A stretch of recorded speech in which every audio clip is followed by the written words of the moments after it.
All right, guys, hope you're all doing well. Welcome to the tournament. Today it's going to be Greenskins, a faction that I've just started learning and been having a lot of fun with, actually. Of course, they got their new trailer today, which was pretty cool. Granted, as far as trailers go overall, I would say it had some fun elements for sure, but I've always not been a huge fan of trailers that incorporate like campaign gameplay, like it has things moving around the map and showing the campaign map. I don't know about you guys, but for me, it had some really cool elements. There was like a couple parts that were very hype, like the Mangler squigs and whatnot. But yeah, it wasn't my favorite trailer in the world. Granted, I'm still very excited for the update, but yeah, just my 2 cents. So looking here, let's figure it out. And the maps are going to be what? Border Low Landing is going to be the first map, and it looks like we're playing Beastmen. I actually don't even know what to expect in this matchup. This is truly the forbidden fruit here. Yeah, it's go time, man. Let's get it.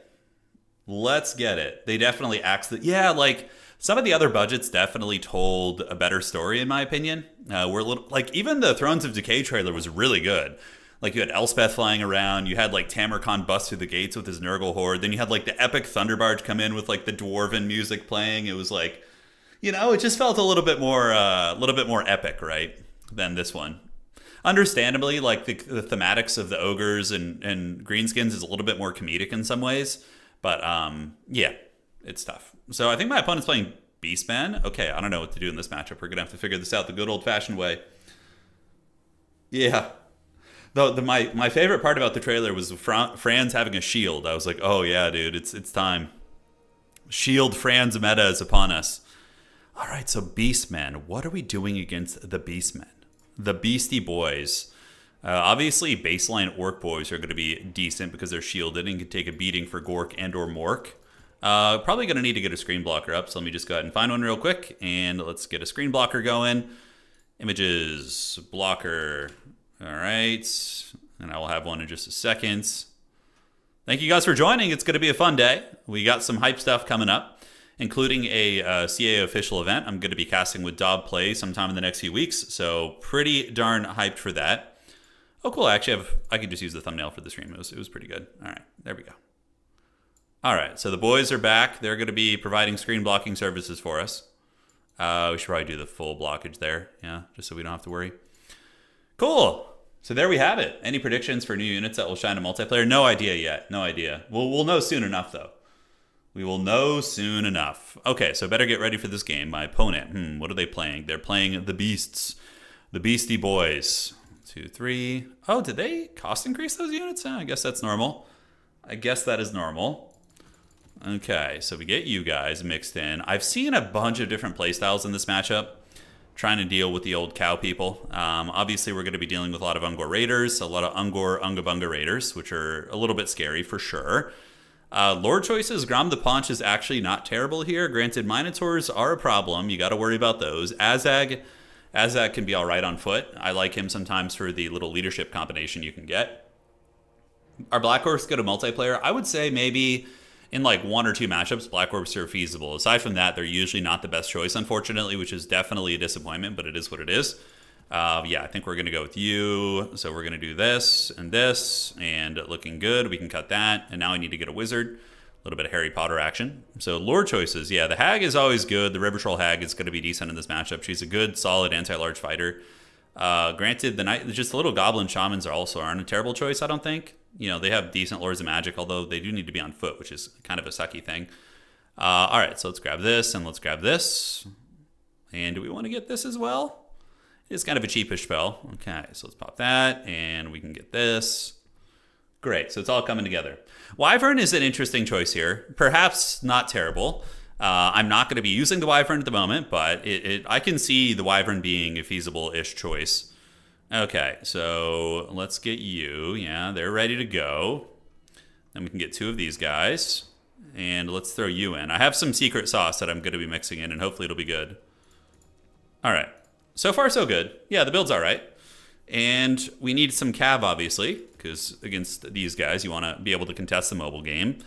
We'll get you for a source of scariness. Squig herds are pretty much auto-take in max numbers.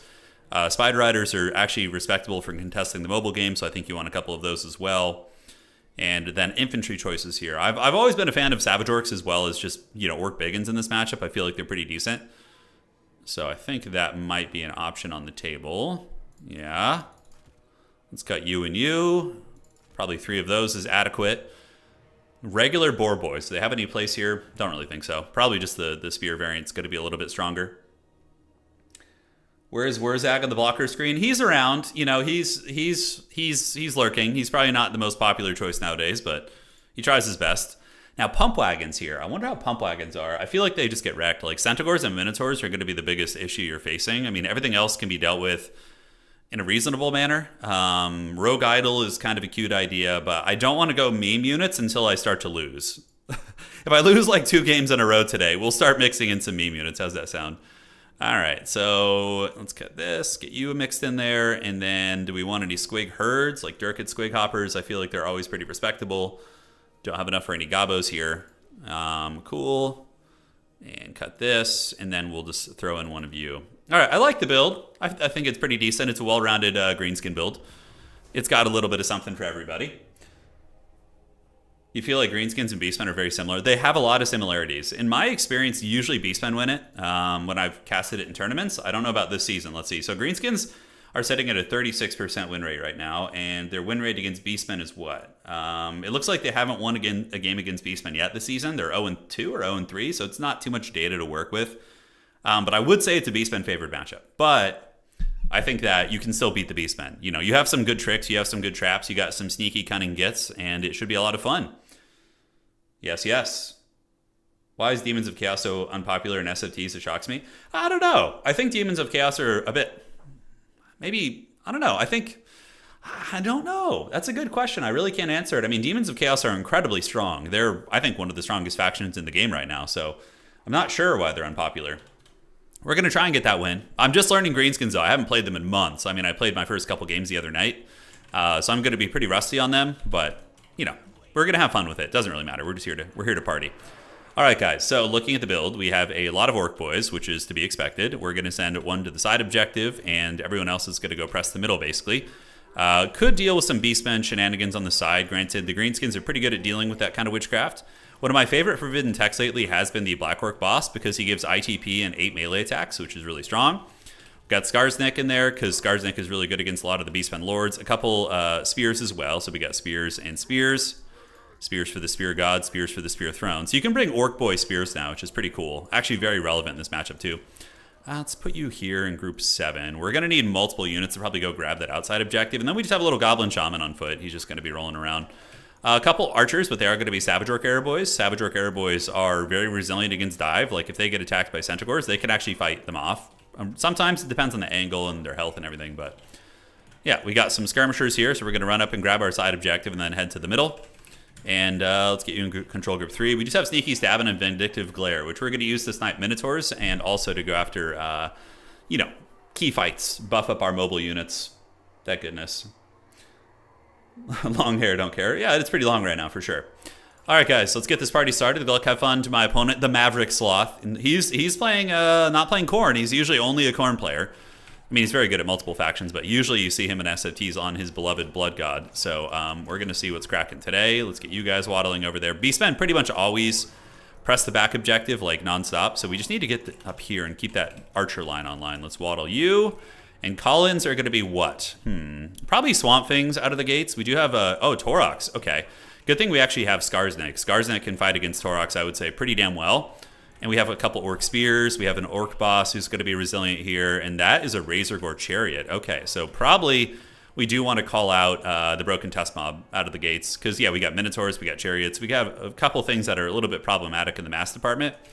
Although maybe saving up the 1,200 there is going to be good. All right, so let's head up with our archers. Get ready to skirmish. And do we call in Swamp Things? I think Broken Tusk is going to be better.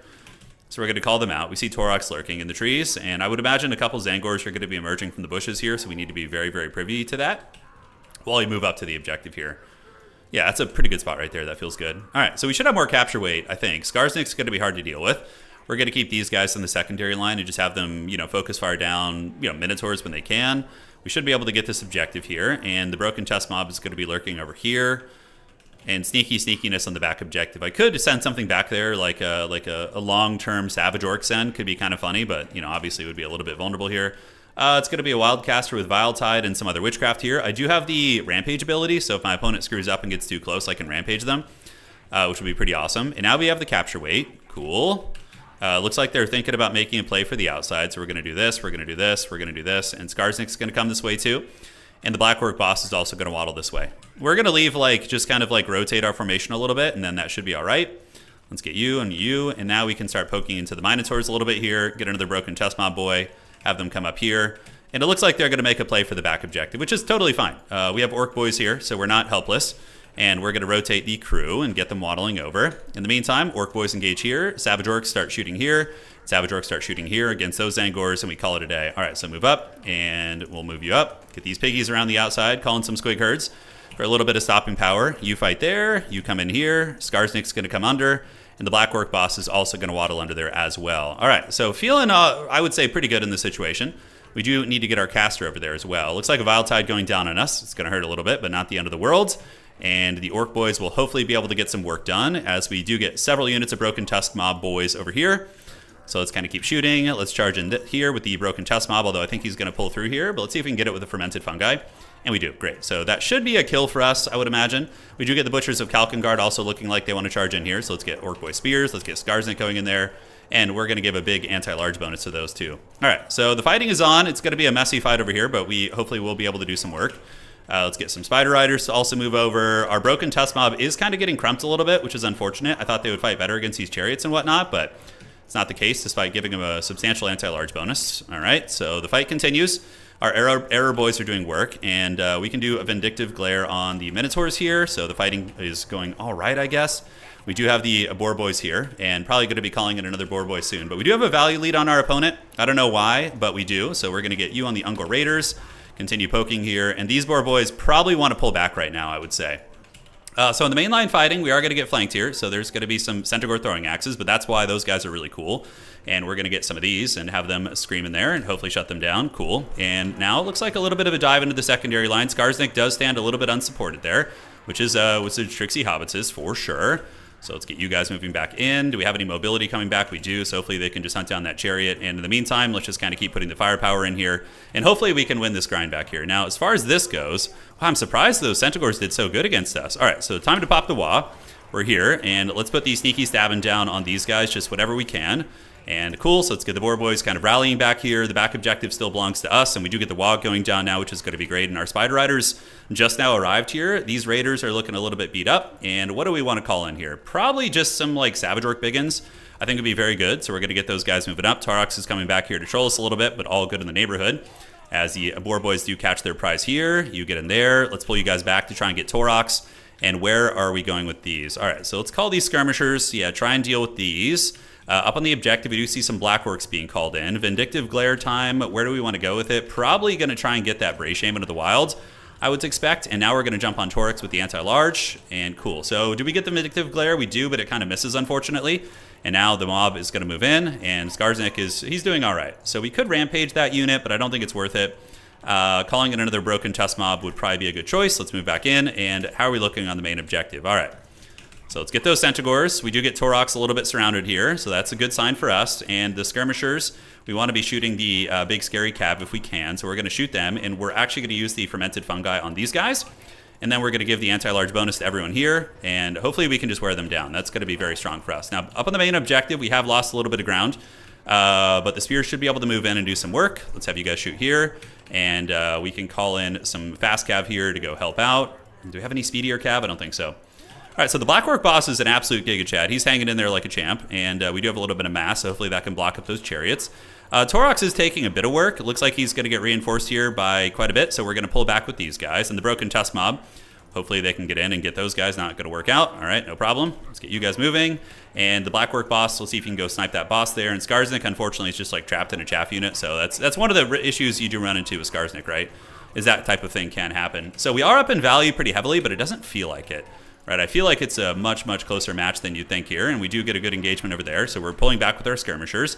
Let's get these squigs moving in there, and you guys, those are Bestigor herds. All right, interesting. You don't see besties too often, but you know, they do exist.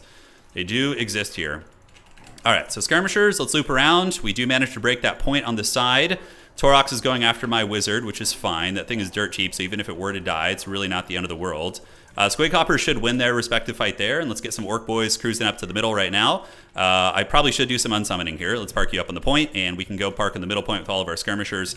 And because I think we're okay back here. I mean, man, Skarsnik being trapped up here the whole time really sucks pretty bad, though. That feels very, very bad. So these are what? Centaurs with great weapons? Yeah, that's tricky. They'll probably get to beat down my squigs. Let's get you guys back. Torox is taking a lot of damage, and we are going to have an opportunity to steal the middle right now. Yeah, Skarsnik at least is with the boss character, and the Savage Orcs are getting peppered by arrows. That's a really, really nice pick for him. That's really not good for me. All right, shooting. Let's get you guys chasing here. Maybe we're going to find an opportunity to get on Torox, but this objective is going to be stolen. Broken Chest Mob we need to unsummon. Let's get some Savage Orcs running up to the middle. And maybe we're going to go for a back objective play and hope that Skarsnik and the boss are going to be able to eventually win that back objective. But, you know, there's no guarantees, that's for sure. All right, so Boar Boys are trying their best. I think I need to get another call in here. We do have a healthy Boar Boy unit, so those guys are going to move in. And let's see. So you guys keep shooting there. And we have some boys here. Those guys are going to be a problem. But Skarsnik and the boss may be able to eventually get that objective back. The points are very, very close. I feel like we're pretty behind, but let's get our big boys to run in, head those guys off. And our Squig Herd's going to be useful at all? I don't think so. All right, so Savage Orcs keep cruising. On the outside, dealing with the Bestigor herd is going to actually be reasonably hard. Do we have any Vanguard? We do not. And let's pop the wall again because we're about to have a big fight, obviously. And I think our Boar Boys will be able to crush those Centaurs here. All right, so Witchcraft going down here. Torox is a little bit beat up, but he's still healthier than I would like. We're going to need to get some Savage Orcs moving this way. And we do start to clear off that side point, which is great. So do we call in Chaff units or just Swamp Things? Swamp Things are probably going to be our better bet here. All right, so we were able to win that fight there. The Boar Boy Biggins were able to crush it, which is outstanding. And I think we need Swamp Things or something of like slightly better quality here. All right, so let's get these infantry units moving in. Boar Boys can go ahead out these, and let's get a Vindictive Glare going on you. And now it's time for some Swamp Things action, right? Let's get them to the side objective and hope they work out. Vindictive Glare did some okay damage. Skarsnik and company have almost cleared off everything off the side point here. The mobility is fine. We do have control of the middle. I don't know what the outside looks like, but let's call these Boar Boys back. Man, they crushed those Cav. That's actually really nice for us. All right, so how are we looking? The Krumpin is continuing. We do have his caster trapped, which is actually a nice one. Let's get you back on the point, and let's see where else we got AFK units. We do have some here, so let's send them over there. And do we have an opportunity to grab the back point? We actually can maybe steal that. So Squig Herds, let's send Squig Herds up to the middle here. And how are we looking? Yeah, Skarsnik and the boss are trying, but they are getting a little bit enveloped here. We're going to need the Swamp Things over there to do a little bit of crumpening, and we do get this. These guys are going to hold down the middle, and I think we can steal the outside with our mobility here. Yeah, let's move you guys up there. And are we going to be able to get this? I don't know. Yeah, Torox is beat up, but there's a lot of greenskins coming over there. That is for sure. So Squig Herd, Squigs for the Squig God. We are up in value by a bit. This objective is going to be stolen, which is a huge win for us. That's going to buy us a lot of time, and we, of course, have our clutches in the middle. Let's call these Boar Boys over here now, I think. We're going to need them. All right, Butchers of Kalkengard have arrived. We do have Skarsnik with the Fermented Fungi. That objective is going to be stabilized here. Let's call the Squig Herds in, get you guys moving up. And Swamp Things can go ahead and fight here. Let's get the Squigs to fight here, and you guys to fight here too.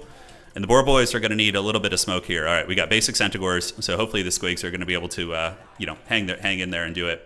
So let's do the give them the anti-large bonus, and can we Fermented Fungi them from here? I don't think we can, unfortunately, so that's not going to happen.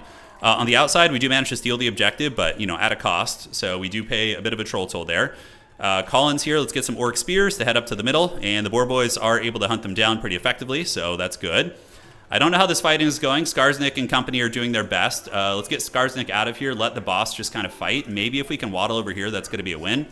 So let's come down here. Let's get some Spider Riders over here very quickly to reinforce. This fight's good for us in the middle, and on the outside, we can maybe overwhelm that position. We'll have to see.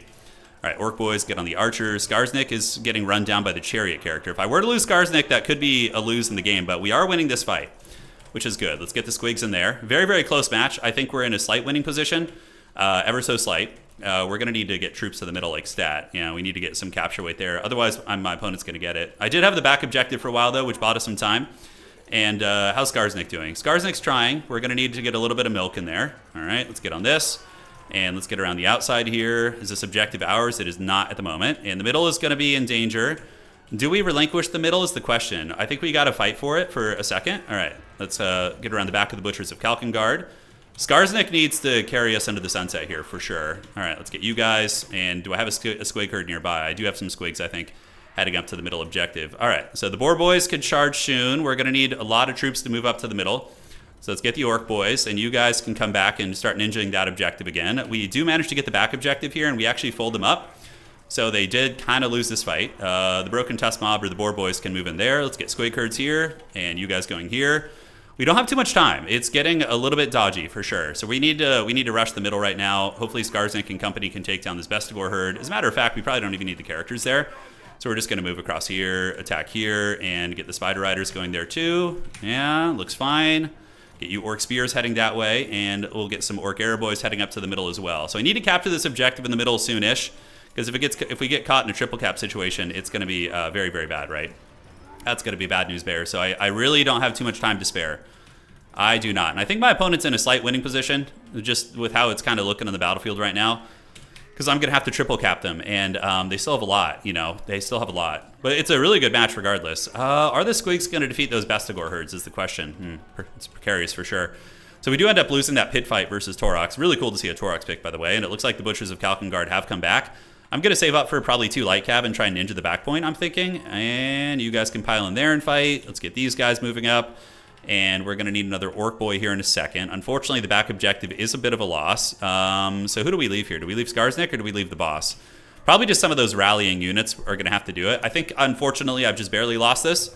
Very, very close, but it's probably going to be it. So we're going to try a little bit of sneaky because we're desperate. So we're going to go down there on the outside.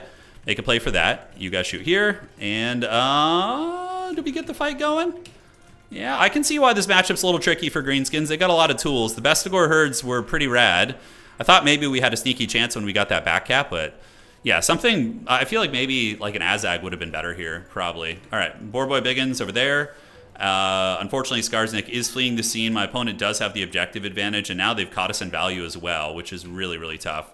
I feel like I feel like it's not counting something he's doing. Like I feel like I'm behind in value and realistically, but yeah, it's hard to say. All right, so we're gonna get you and weasel you over here and see if we can ninja that back objective in the meantime. Torox is very close to dying, and Azag, I'm kind of wishing I had like an Azag to just like snipe him, but I don't today. I don't today, ladies and gentlemen. I know the magic situation was bad. That's probably like if I had a good caster, it would have won me the game. Like a couple Bunas and Spirit Leeches, I think we're just fine. But it's a good learning lesson. You know, I don't play Greenskin, so we're here to learn. So we're going to grab the back objective, try and ninja that, and we'll call our little Harry Potter out, and he can do a little Vindictive Glare. Yeah, sure, why not? We'll try and snipe you, and we have like basically only our skirmish cav still fighting here. So we're going to poke here and call it a day. Don't want to waste my opponent's time. GG, well played. It was a really good match. Definitely the caster was our weak point. Buna and Leech would have been great. Yeah, I agree. We just didn't have the tools to protect our wizard, right? Like, and Skarsnik felt very underwhelming. Even though there was a lot of things for him to fight, the rampages didn't feel that great because he was already so melee-centric. Let me say GG to my opponent real quick. GG, dude. Thank you for the lesson. Okay, so where are we at? And let's go to the tavern, and he will report the score. We could still get it, but overall, if I were to play them again, definitely would switch up my Lord choice. The Black Orc boss is cool, but the core army was fine. Maybe go like one less archer, right? And just get Azak on a Wyvern. You know, he's so solid. You get his buff, you get Spirit Leech and Buna, and you can probably keep those. And then you have 900 gold to spend, so from here you could even open with the Boar Boy Biggin. Like, this feels like a much stronger build to me. It just 55 unused wins magic in a game where I was ahead on value, or at least close, so that's what makes the difference. Like 1 or 2 Bunas to nail down like a Centaur unit, a Spirit Leech to finish off Torox, or any Beastman Lord for that matter. But aside from that, I felt like the build was okay. We could save it for now. Oh, I need to get rid of this like Haggard caster. Yes. And then what do we want to mix in? The Moon Howlers are kind of an interesting choice. Artillery in this matchup, I don't think you need any. I don't think it's an artillery matchup. Yeah. But regardless, we more or less get the idea. I think the build was fine. I just think the magic situation cost us the game.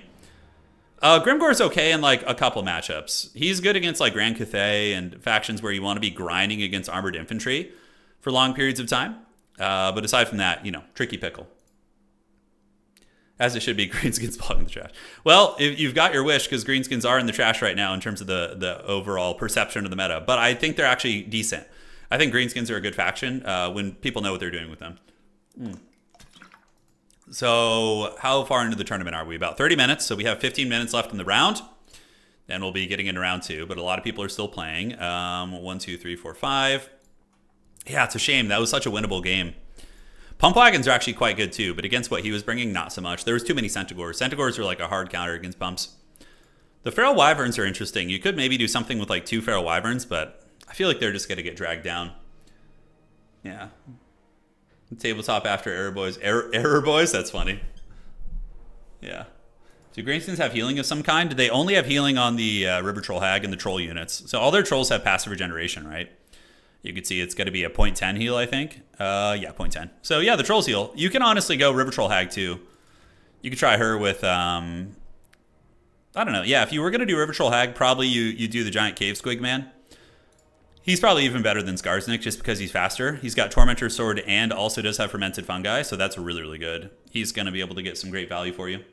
No, Giants are too risky. Ungol Raiders and Centaur Throwing Axes kill them too easily. Savage Orcs are okay, but they get annihilated by archers. Like you saw, I called in a Savage Orc Biggin, and it was part of one of the points in the game I think I lost momentum. I called in Savage Orc Biggins on the flank fight, and they got shot to pieces by 3 Ungol Raiders. It was brutal. Each round is 45 minutes, correct? Yeah.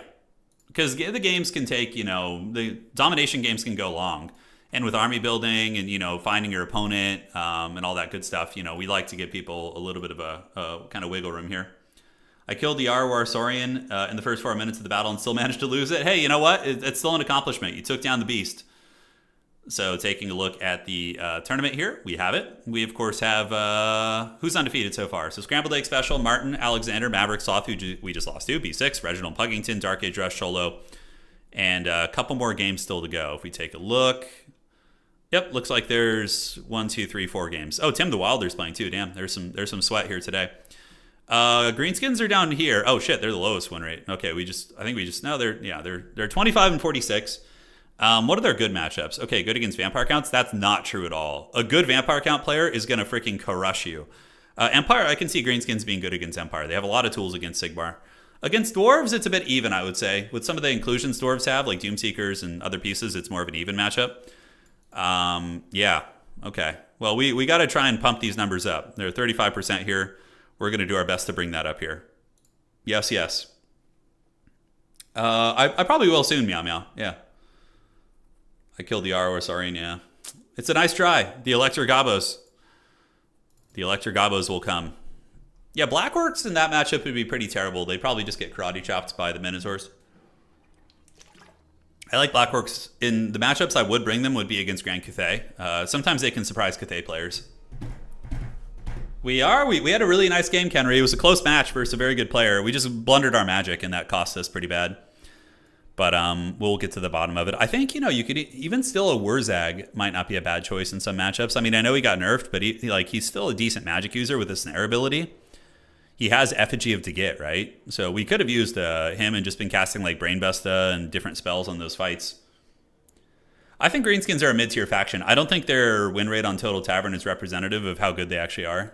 I just think that you get a lot of players like who don't know how to play them or just trying them for fun, like myself, for example. I don't know how to play Greenskins, but we're just learning today, and that will probably bring the win rate down. So Tim is playing Shaper of Fate and Attack Speed Enjoyer and Soy Bacta and Fidel Flash Flood. Yeah, we've got a lot of really good players playing today. We need Maverick Sloth to win his next 3 games, basically, for us to have a chance at top 4. Beastmen are probably one of the most meta factions right now. They're very, very good. Beastmen are sitting at almost a 60% win rate, if we take a look. So the fact that we could have a close game with them is good. You can see Beastmen, these are the top win rate factions right now. We have Doc, Ogre Kingdoms, Dark Elves, and Beastmen. Doc gets shot up because they were already good pre-patch, but now that Demons of Chaos have Skull Cannons that are the improved Skull Cannons, that's a big game changer. That is so powerful in like all the elf matchups and different things like that. What faction do you think is awesome but don't get a ton of play in tournaments? Bretonnia is awesome, but they rarely get played. Bretonnia is very unpopular for some reason. You think that cool Chivalrous Knights with, badass lances would be cool, but Chadgor coming soon. Chadgor, yeah, if we lose 2 games and I'm like, have no chance at top 4, I will start doing extremely weird builds like Rogue Idols and things like that. But while we still have a chance of reaching top 4, I'm going to be playing what I perceive to be good units. Yeah. That's my plan. You just lost your first match to Khorne as Empire. How do you deal with them as Empire? Okay, let me break it down for you here. There's a couple ways of doing it. Let me just make sure the next round isn't ready yet. Don't want to keep people waiting. We have another 14 minutes left in this round. Okay, what's it going to be?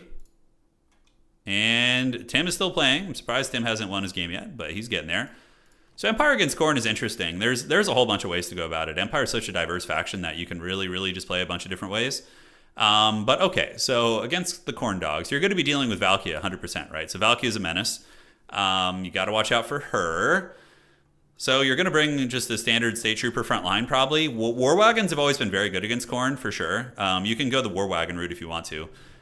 They're very effective. So you can go to like triple War Wagon. Okay, I do like this a bit. Although you need to fight for ground, so sometimes it's a little bit risky to go too much in the shooting department. So I actually like the Prince and Emperor here. You just got to avoid Valkia, really, is a big thing. You just bring his 2 items and call it a day, and then you're going to go for a Jade Wizard, because a lot of the DPS-centric magic isn't very good against Khorne because of their spell resist. So just bringing a Wizard to heal Franz is going to be pretty effective here. And obviously we got to cut some spells. So with Franz, you just want to go Regrowth and Earthblood. Those are going to be your breadwinners. All right, so probably something like this. And then I would mix in the Royal Altdorf Griffites in this matchup because they're pretty good against a lot of the Khorne dogs and monsters they can bring. Missile units are a little bit risky. Pistoliers are actually very viable here too. If you want to do Pistoliers to control the battlefield, you can. You can go War Wagons. Like you could do like a War Wagon build. If you have the micro, you can go Pistolier heavy, like so, which is very fine. You're going to want Empire Knights in reserve. Probably like 2 Empire Knights, 2 Knights of the Black Rose to deal with the infantry. They'll be countering most of the Khornate infantry. Artillery is all right too. It really depends. The Snotling pump wagons throw shrooms at their enemies, so they are tripping. Yeah. What a way to go. That's right, Master Boyan. I know. They know how to live. All right, so we get a couple of these. Royal Altdorf Griffites are coming off a big buff too, so they're incredibly good right now. You could probably slap in a Free Company Militia, a couple Free Company here. I really like Pistoliers though. They're good against Khornehounds, good against Furies. They do a lot of work. Valkia is probably the hardest element of this matchup, and then I would even throw in a Greatsword. Probably a Greatsword or 2, maybe 1 Greatsword to chew. You just got to watch out for Bloodletters. Bloodletters are a menace, but you can try and grenade launcher them is going to be part of the formula for success. I'm not a hater of a single cannon, like a Hammer of the Witches in the back, because with 3 Pistoliers and all this mobility, you should be able to protect your cannon. So if you have, you can go one of these and then maybe just get a couple State Troopers, or something like that. But the Hammer of the Witches is pretty good, especially in the meta of Skull Cannons. If they have a Skull Cannon, you call this thing out, and you're really going to put it in the can. So this seems pretty good. Like a build like this, I think, would be pretty strong. It's very micro-intensive and difficult to use. Empire in general is not an easy faction to play. But that would be my 2 cents. All right, guys, it's time for us to lose round 2 with the Greenskins. Let's get it. And it looks like everybody is ready, so let's advance the Swiss and get round 2 together. Thank you, Dark Age Rush. Appreciate it. Professor Pone, how you doing, man? The Dark Lord is here. The goat of Warhammer. Yes, he has arrived. All right, Goblins, round 2. Great. You know what's pretty crazy? We have held 1,497 tournaments on Total Tavern. I just was looking at the stats on that. That's pretty nuts over the past couple years. That is a healthy multiplayer scene. All right, so round 2 is live. Let's see what we got. What's cooking in the neighborhood? And we are playing against Zergrush. Ooh, Zergrush. That's always scary. He's got StarCraft in his name, which means he probably has good micro. Let's see what he's made of here. So Zergrush. Yo. I think this is Zergrush. Or is this Zergrush? Or did I say his name wrong? Are you? Oh, wrong player. That is the wrong player. All right. So Zerg. Don't know who this is. I'm going to have to find out who it is. Okay, their name is Zerg. I think they just spelled their name wrong on the website, maybe? Zerg. Oh, there it is. Hey. Okay, fun. Let's see how this goes. Let's get our game going here. We're going to switch to the Mighty Greenskins. And the map for round 2 is going to be what? I think it's Edge of the Darkwood. Edge of the Darkwood's a very fun map. All right. Yep, it is. And it is KRUMP time. Edge of the Darkwood. We'll find out what our opponent's playing. We'll get our screen blocker up, and then we will call it a day. Hey, Master Boyan, man, thank you for that donation. That's really generous, bud. Hey, Turin, thanks for the coverage. Good to see more Warhammer videos. Always, man, always. Will you stream Legion TD soonish? Yeah, probably. Probably Kim C in the next few days. I've been getting an itch for a Legion stream, so Just, Warhammer, we're hyped about the new stuff coming, so had to play some Greenskins to figure it out. He's playing Khorne. Oh, okay. I actually don't know how this is going to go. Khorne. It's very fighty. We don't have the magic damage, right? To deal with this effectively. I don't know what you bring against Khorne. I really don't, actually. Do we bring goblins, like sacrificial goblins for the Blood God? You definitely are going to bring some skirmishers. You can always kind of start your builds with that. The Boar Boy Biggins are going to be very, very prevalent. I think you're going to max out on those. And bring in some of the cheaper Boar Boys too. They're actually decent against the Khornate Infantry and whatnot. Trolls, probably a Troll Herd is going to be nice. Doomdiver Catapult against Khorne, what is that good against? Not much. Valkia is just going to fly overhead and be annoying, right? So you got to watch out for that. Okay, so Grom the Paunch. No, he's probably just too easy to snipe and kill. Black Orcs could be a fun one if there were a time for Black Orcs, but I think it's just too risky. We're gonna have some fun with this. I don't know how it's gonna work out, but we're gonna give it our best college try here. All right, looking awesome. Yeah, you guys, some of you guys are reading my mind for sure. So don't get too excited, but something fun is on its way. Savage Orcs, of course, I think put up a respectable fight here. Giants and monsters in general, I mean, historically have been okay against the Khorne Dogs. You bring Foot of Gork. Foot of Gork does know how to stomp. It does some work there for sure. Let's get you. And we're just going to go for the old school goodness here. Yes, and yes. You're going to like the way you look, I guarantee it. Supposed to be the Lord that doesn't get sniped. I'm bringing something that you guys are really going to enjoy. Trust me. It's going to be a happy experience for you all. I can assure you. All right, so we get you for sure. And then what else do we want to mix in? Any of those foot characters? Yeah, Valkia is a menace. She's very, very tough to deal with out of the gates. Yes. Okay, guys. God, I promised I wasn't going to meme, but now it's happening. It's the meme is taking over. Okay, so that looks pretty good, and we can also get you in reserve. Cool. I think maybe that wouldn't be a bad idea. Outstanding. Oh God, why am I doing this to myself? Oh. Okay, what are we gonna want? Orc Biggins are probably okay here. I mean, what do we have to worry about? Fleshhounds. They should be able to trade into Marauders well enough. I mean, you're going to need baseline Orc Boys just to be fighty and, be able to contest the Marauders and things like that. So I think you need plenty of those. Oh, why am I doing this to myself? Why? Oh, God, it's so bad. All right, what do we have that we can add to the repertoire here? All right, let's get this. And then we have 100 Gs left over. That's 200. Not going to work out.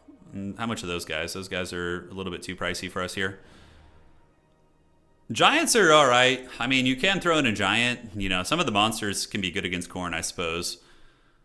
But I think we need to maybe consider some trolls also. Like baseline trolls, just like KRUMP some armor. But I mean, I guess we have plenty of anti-armor here.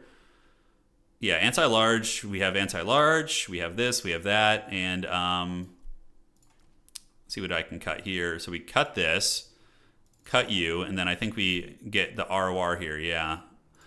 All right, I already regret this build horribly, but I think it will bring a smile to many of your faces. By the way, how's the stream quality look? Because I know some people said the stream had been looking fuzzy.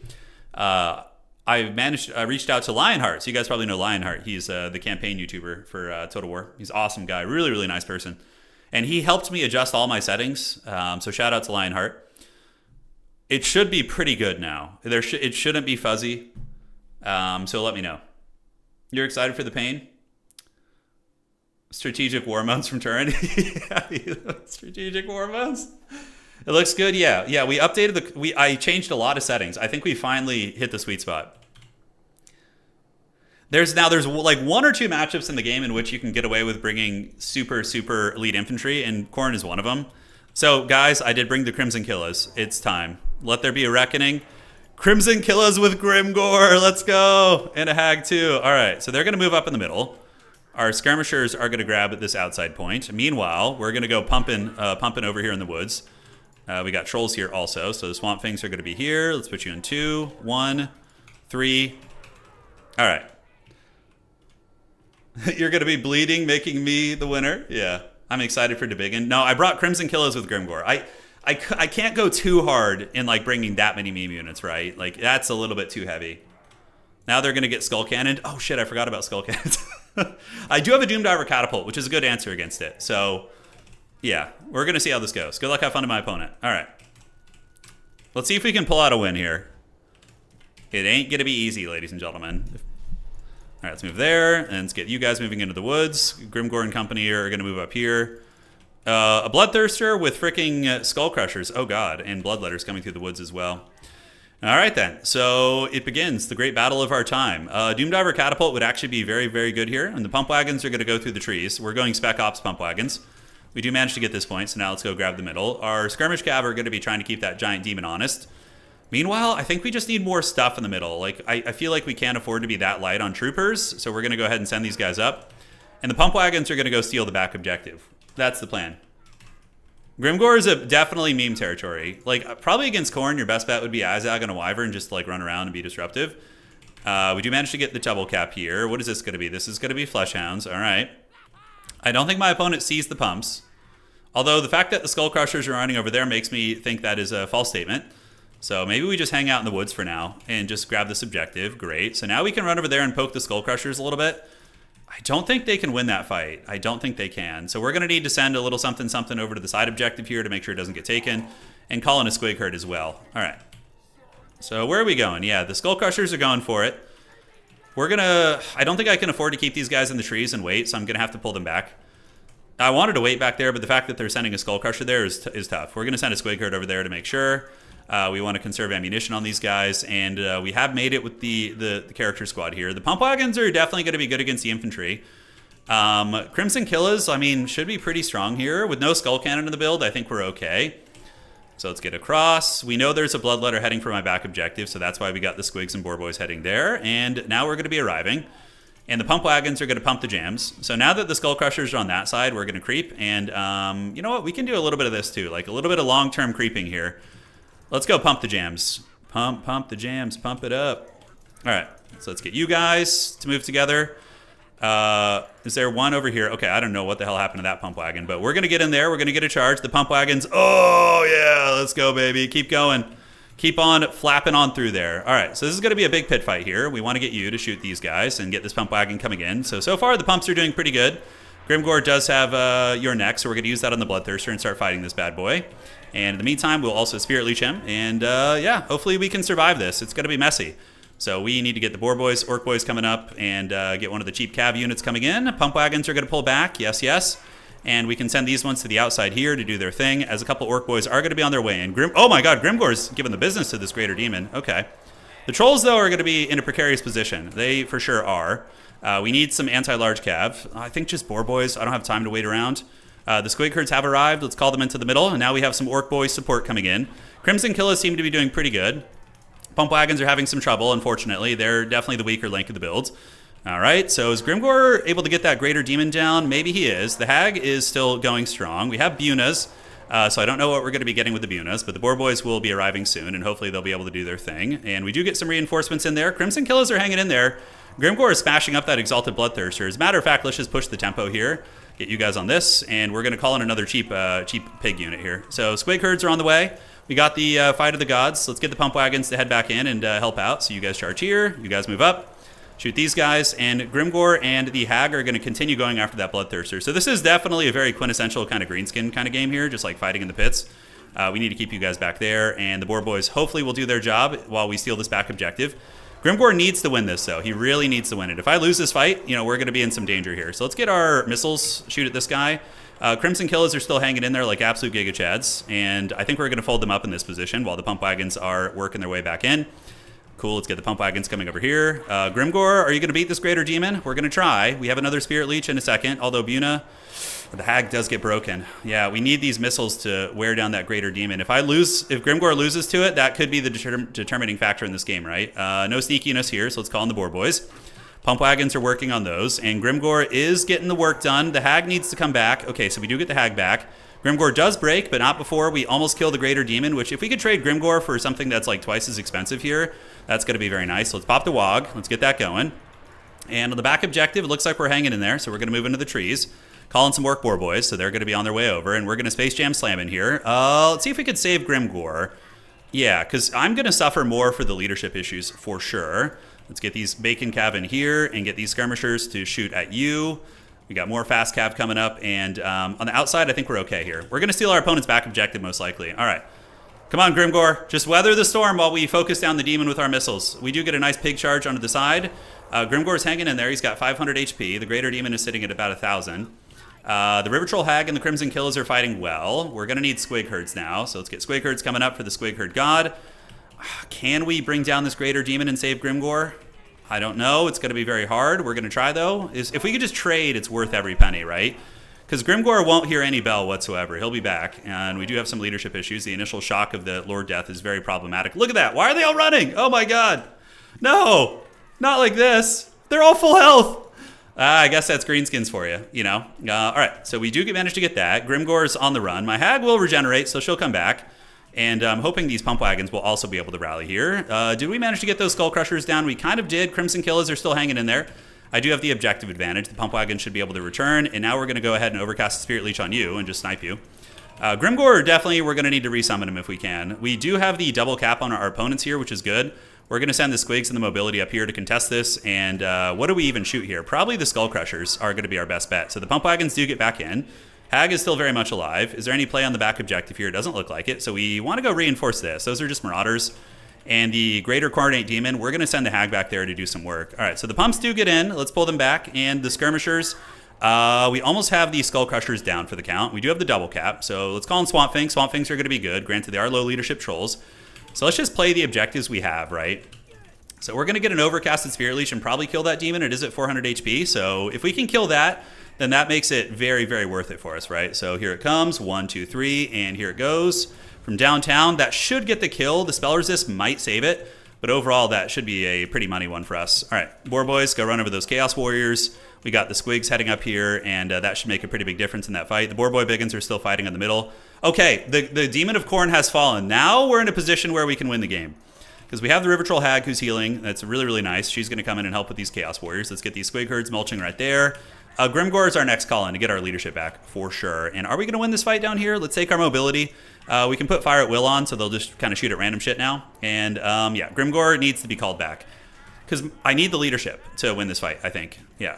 I think we're in a winning position, though. With the Greater Demon being dead, I think that's going to be really nice for us. We have some Khorne Halberds back here, which are a little bit scary. We do manage to fold up those warriors, and on the outside, we want to hold this objective. The Squigs are trying their best, but they might get overwhelmed. Grimgor is freaking 1,800, which is very scary.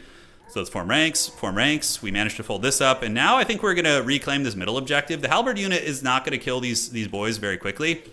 And how are these Squigs hanging in there? 15 leadership. Let's go ahead and shoot here. Get on the objective. Almost enough for Grimgor, and that's going to be a big pimpin'. All right, do we have enough for Bunas and whatnot? We don't.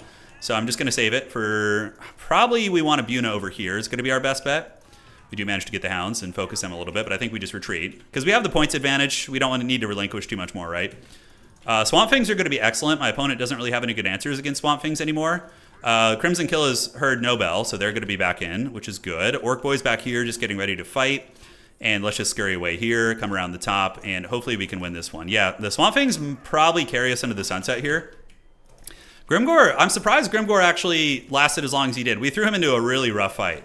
And now we have our leadership back. So we are probably in a winning position here with my opponent being penalized leadership-wise.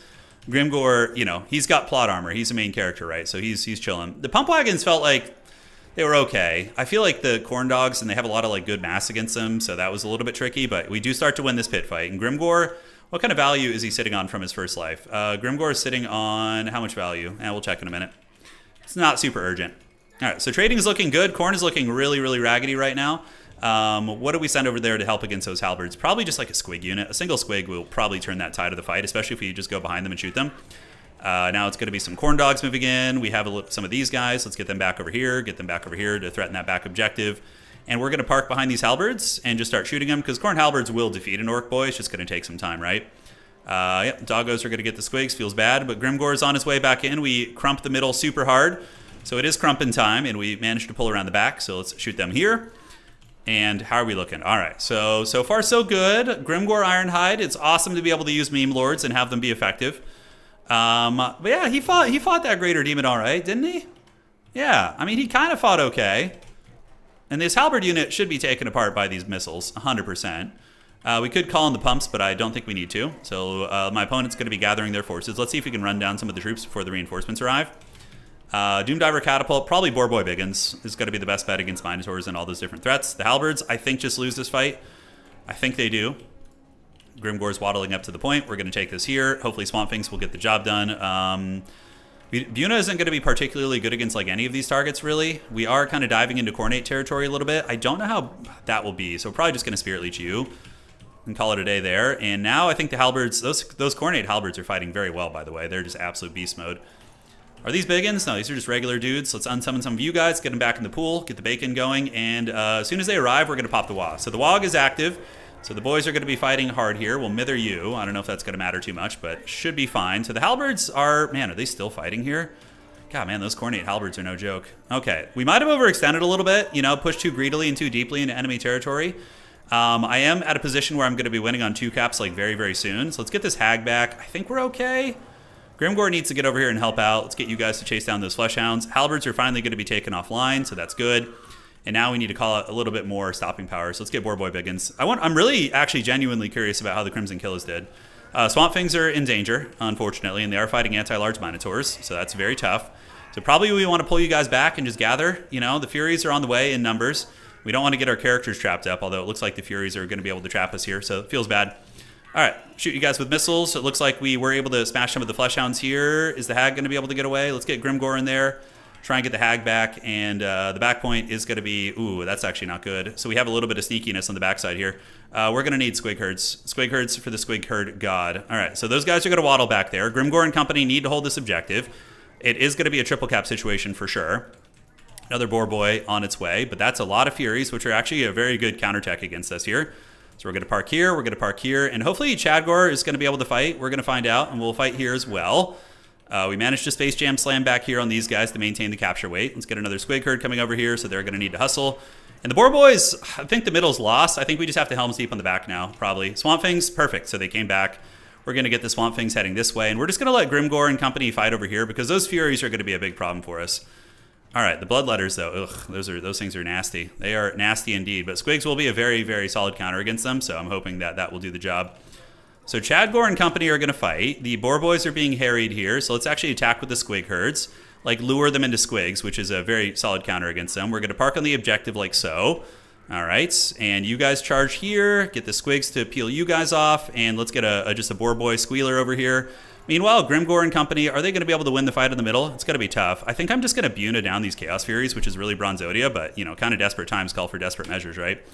This game actually just became close, because my opponent is up in value, so I need to be very, very cautious with how we do this. You chase you guys get in there. The Skirmishers are going to run into the trees, and we can turn about face and charge them now. With Swamp Things, I think we're okay. Chadgor is hanging in there. He's just going to pop Git's neck and do his thing, and we do have a Spirit Leech on the table. We'll go ahead and mither you. Calling more Squig Herds over here. We're just going to Helm's Deep on the back objective and value farm back here. I think we got this because they're just so tattered right now, and Chadgor is just going to be able to fight here all freaking day. He doesn't care. He's chilling. I would probably struggle to get another point back, granted, though, with my mobility and Korn's lack of mobility that we're seeing. I could probably ninja their back objective if I was really desperate.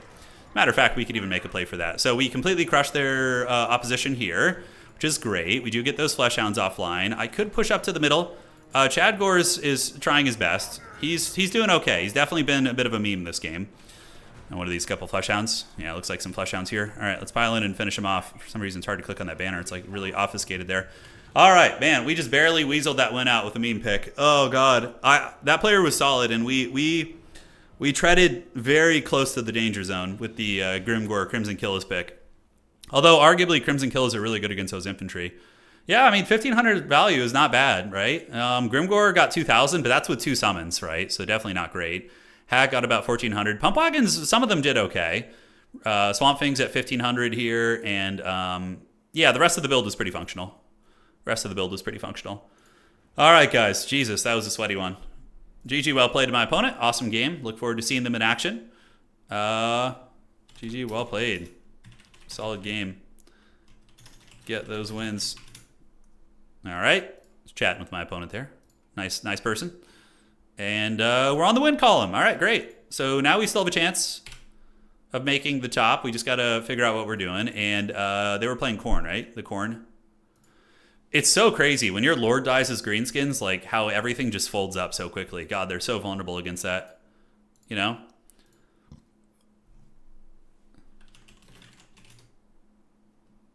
Okay, cool. Outstanding, and here we go. This party started, and we just got to wait for the next round. So let's like talk about a build we would do that would be a little bit safer against Khorne. Probably against Khorne, I would do something more like this. So I'd bring a Black Orc boss because they give immune to psychology to your trolls, which is really good against Khorne, and give the Brass Cleaver. And then I would go with like probably just base rank and file trolls with Swamp Fangs. I think that feels a little bit fightier. And for the Lord choice, we'd probably bring a caster of some sort. So I think I would maybe even bring a Wurzag. We cut that. We cut Bonewood Staff. We bring Brainbust, Fist of Gork against demon units. It gives magic damage. And then we just do, we could have some fun with Foot of Gork, but probably Ere We Go, right? Cut Power of the Wog. Cut the War Paint. Although you can keep the War Paint maybe. Against demons, though, not so good. We can get rid of that. Get rid of that and keep Effigy of the Git. So just like a really cheap Wurzag with the Snare, I think would be very effective. You could even go double Black Orc boss if you want to, because I feel like they'd fight pretty well on the ground.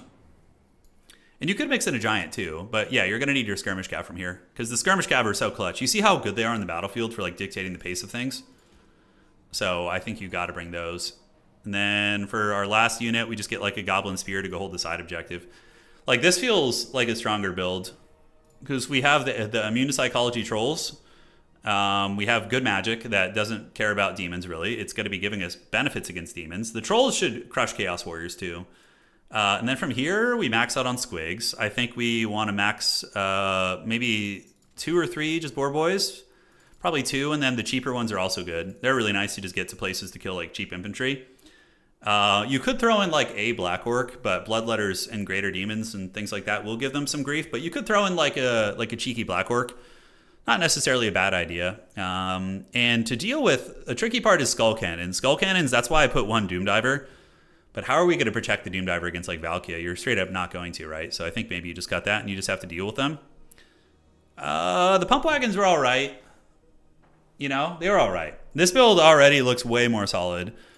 Durkit Squig Hoppers are amazing. Really good Vanguard just to clear infantry quickly. Skull Cannon, what's our best answer against that? Spider Riders are all right. I don't think you really need them in this matchup too much. Probably just going to go infantry spam from here. Savage Orcs are all right, but they get wrecked by demons and by Coordinate Infantry in general. So most likely just going to be getting Orc Boys, although I think we're already maxed out on those, so we would have to throw in some Biggins. Biggins are not bad here, and then a Goblin Spear. Like, this is more along the lines of what I would do if it were, you know, if I weren't using a Haggard Grimgore build. All right, here. All right, so checking here to see. I think we're about ready for the next round. Well played to my opponent there. Fun match. Yeah, sounds good, Dark Age Rush. Send it to me directly. That would probably be better. All right, so we only have 3 games left. So we're in the win column. Maverick Sloth lost, though. Maverick! No! Oh, he's playing Tim the Wilder. Okay, that's fair. Everybody's going to lose to Tim, most likely. So our tiebreaker not looking good so far. But it's all good. We're learning. We're having fun. The Rogue Idol... If we have no chance of making top 4, I will bring a Rogue Idol today, and we will try our best to make it work. Like, I think my favorite builds in this game and in tabletop are builds that utilize bad units but can be made good in a weird way. You know, that's my favorite thing. When you use like a niche obscure unit that, I guess it's kind of like a hipster thing, right? But, yeah, I don't know. I like that. It's so much fun. I used the build you showed me against Warriors of Chaos, and I got 5.5 on Carl. Holy shit. Yeah, Carl is actually legit really good against the Chaos factions. he hits hard and he has magic damage. So that's really useful against a lot of the demons. And also, he can beat up a lot of the Chaos Lords. Okay, cool. So you actually use that build against Walk. Okay, against Warriors of Chaos, that build I gave you is actually good too. It was designed against Khorne, but Karl Franz is good against Warriors of Chaos. Yeah. I'm sorry, fellow Brett Main, I have brought a shame. It's okay. Bretonia is really hard to win with. Tim, did you guys see the season finals? Tim had a really epic finale series with Solasora. That was fun. Oh, he killed Sigvald twice. That makes sense. Yeah, Sigvald is going to get smashed by Karl Franz if he's on Deathclaw. Yeah, absolutely. Thank you, Dark Age. I got the replay. I will take a look. Are you playing in the tournament today? Hope you are. Hope to play your Grand Cathay at some point. That would be a lot of fun. Okay. And we got one round yet left. So Reginald versus B6. The crumpening has begun. I kind of want to do a mass goblin build today too, like just like straight up mass fanatics. Fanatics are the most annoying shit in the world on tabletop. Oh my god, they're awful. You just like can't dodge them and they just like crush you. They're so rough. How many of you guys play Warhammer the Old World tabletop? And how many of you who have played against the dreaded fanatic spam? Oh god, it's awful. Chaos Dwarves don't have too many problems with it because we just shell them with artillery from a safe distance, but anybody who has to get close to them, like Chaos for example, or even Empire Cav, like oh my god, you're gonna have a bad time. You're going to have a bad time. Aren't Fanatics any good versus... yeah, you know, honestly, Fanatics are pretty good against Warriors. And even against Beastmen, you know, probably mixing in some Spinning Loons wouldn't be a bad idea. I mean, you have 3 charges of it, right? That's pretty decent. You have nobody to play with? Which game are you talking about, man? Can we get you in the Discord? Yeah, one of these days. We have the invites for the Discord shut down right now, I believe, because we've been getting raided by bots pretty heavily. That was weird. It was like, so right next to our freaking, not right next to our house, but next to where we live, like a couple towns over, SpaceX has a launching pad where they launch, I think, satellites or space equipment. I don't know what it is. So we just get like these random sonic booms that like shake our house, like just randomly throughout the week. What do you think about the new upcoming units? I have no idea, but I'm excited. We'll see. Yeah. 40k. Yeah, 40k is... oh, Warhammer the Old World. Yeah. It's hard to find playgroups for it. I know it's very popular in some areas, and then it's like really huge in some areas, like even bigger than Sigmar. And then in some areas, it's just completely dead. It's definitely... you just need to find old Warhammer Fantasy communities, really. Like the old crusty folks who've come back to play it. All right, so waiting the game. Should be going here in just a minute. Yes. Yeah, I got to incorporate Fanatics more. You're right. They are a really good unit. I mean, their stat line isn't amazing for what you're paying, but these Spinning Loons are pretty nuts, and they do have Vanguard. So you can definitely use Fanatics to like ninja side points and things like that with the Vanguard deployment. I got to experiment with that a little bit more. Yeah, that'll be fun. What are you looking forward to the most? So for me, I'm probably looking forward to the Greenskins the most, followed by Khorne, followed by Ogre Kingdoms, if I had to choose. Ogre Kingdoms have never excited me that much. I mean, I like them and I think they're funny, but I just don't enjoy playing them myself. Something about their playstyle, though they're actually a very good faction, Ogre Kingdoms I think are top 5 right now, even before their update. I kind of struggle to really be functional with them. What are our thoughts on the new update? Yeah, I mean, the trailer wasn't the best trailer they've ever done, but the subject matter looks fun. Like, these are 3 very fun factions, so I'm excited to see what they're doing. Yeah. I'm definitely hyped.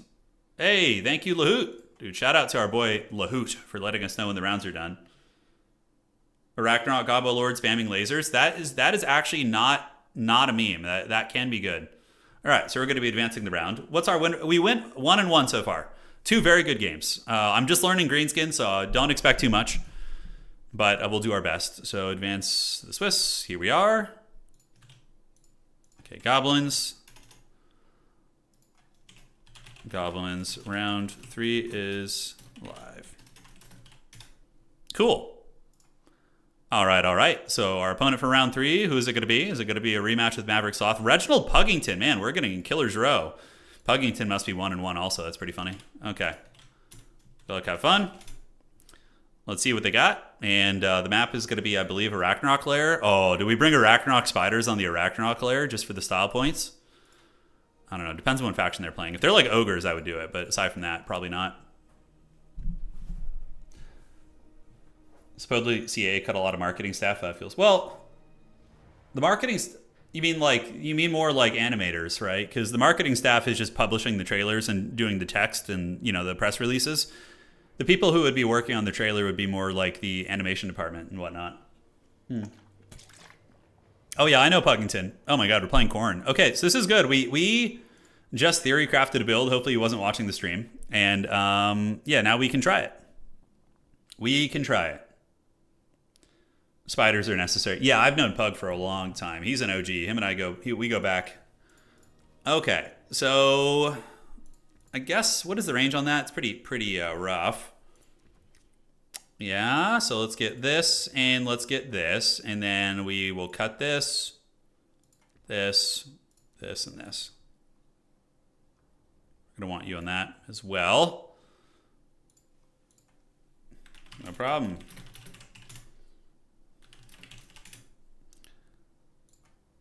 It looks like his game crashed. It's a sign of what's to come. Oh, okay. So I want to try something like unique here, something a little bit different that wouldn't be expected. What can we possibly do in that regard? Those guys could be very feasible choices. These things are probably a little bit too expensive. How much are those? God damn, those are really pricey. Minotaurs of Khorne are very, very threatening, right? Those things cause a lot of havoc, but I have a really forbidden idea. It's going to be extremely forbidden. I don't know how it's going to go, but we're here to try wild shit today and see if it works, right? That's the plan. Okay. And as far as the rest of the army goes, we're going to go ahead and mix in some goblins. Gobos rule. Yep, somebody's got to get massacred for Gork and or Mork. Indeed.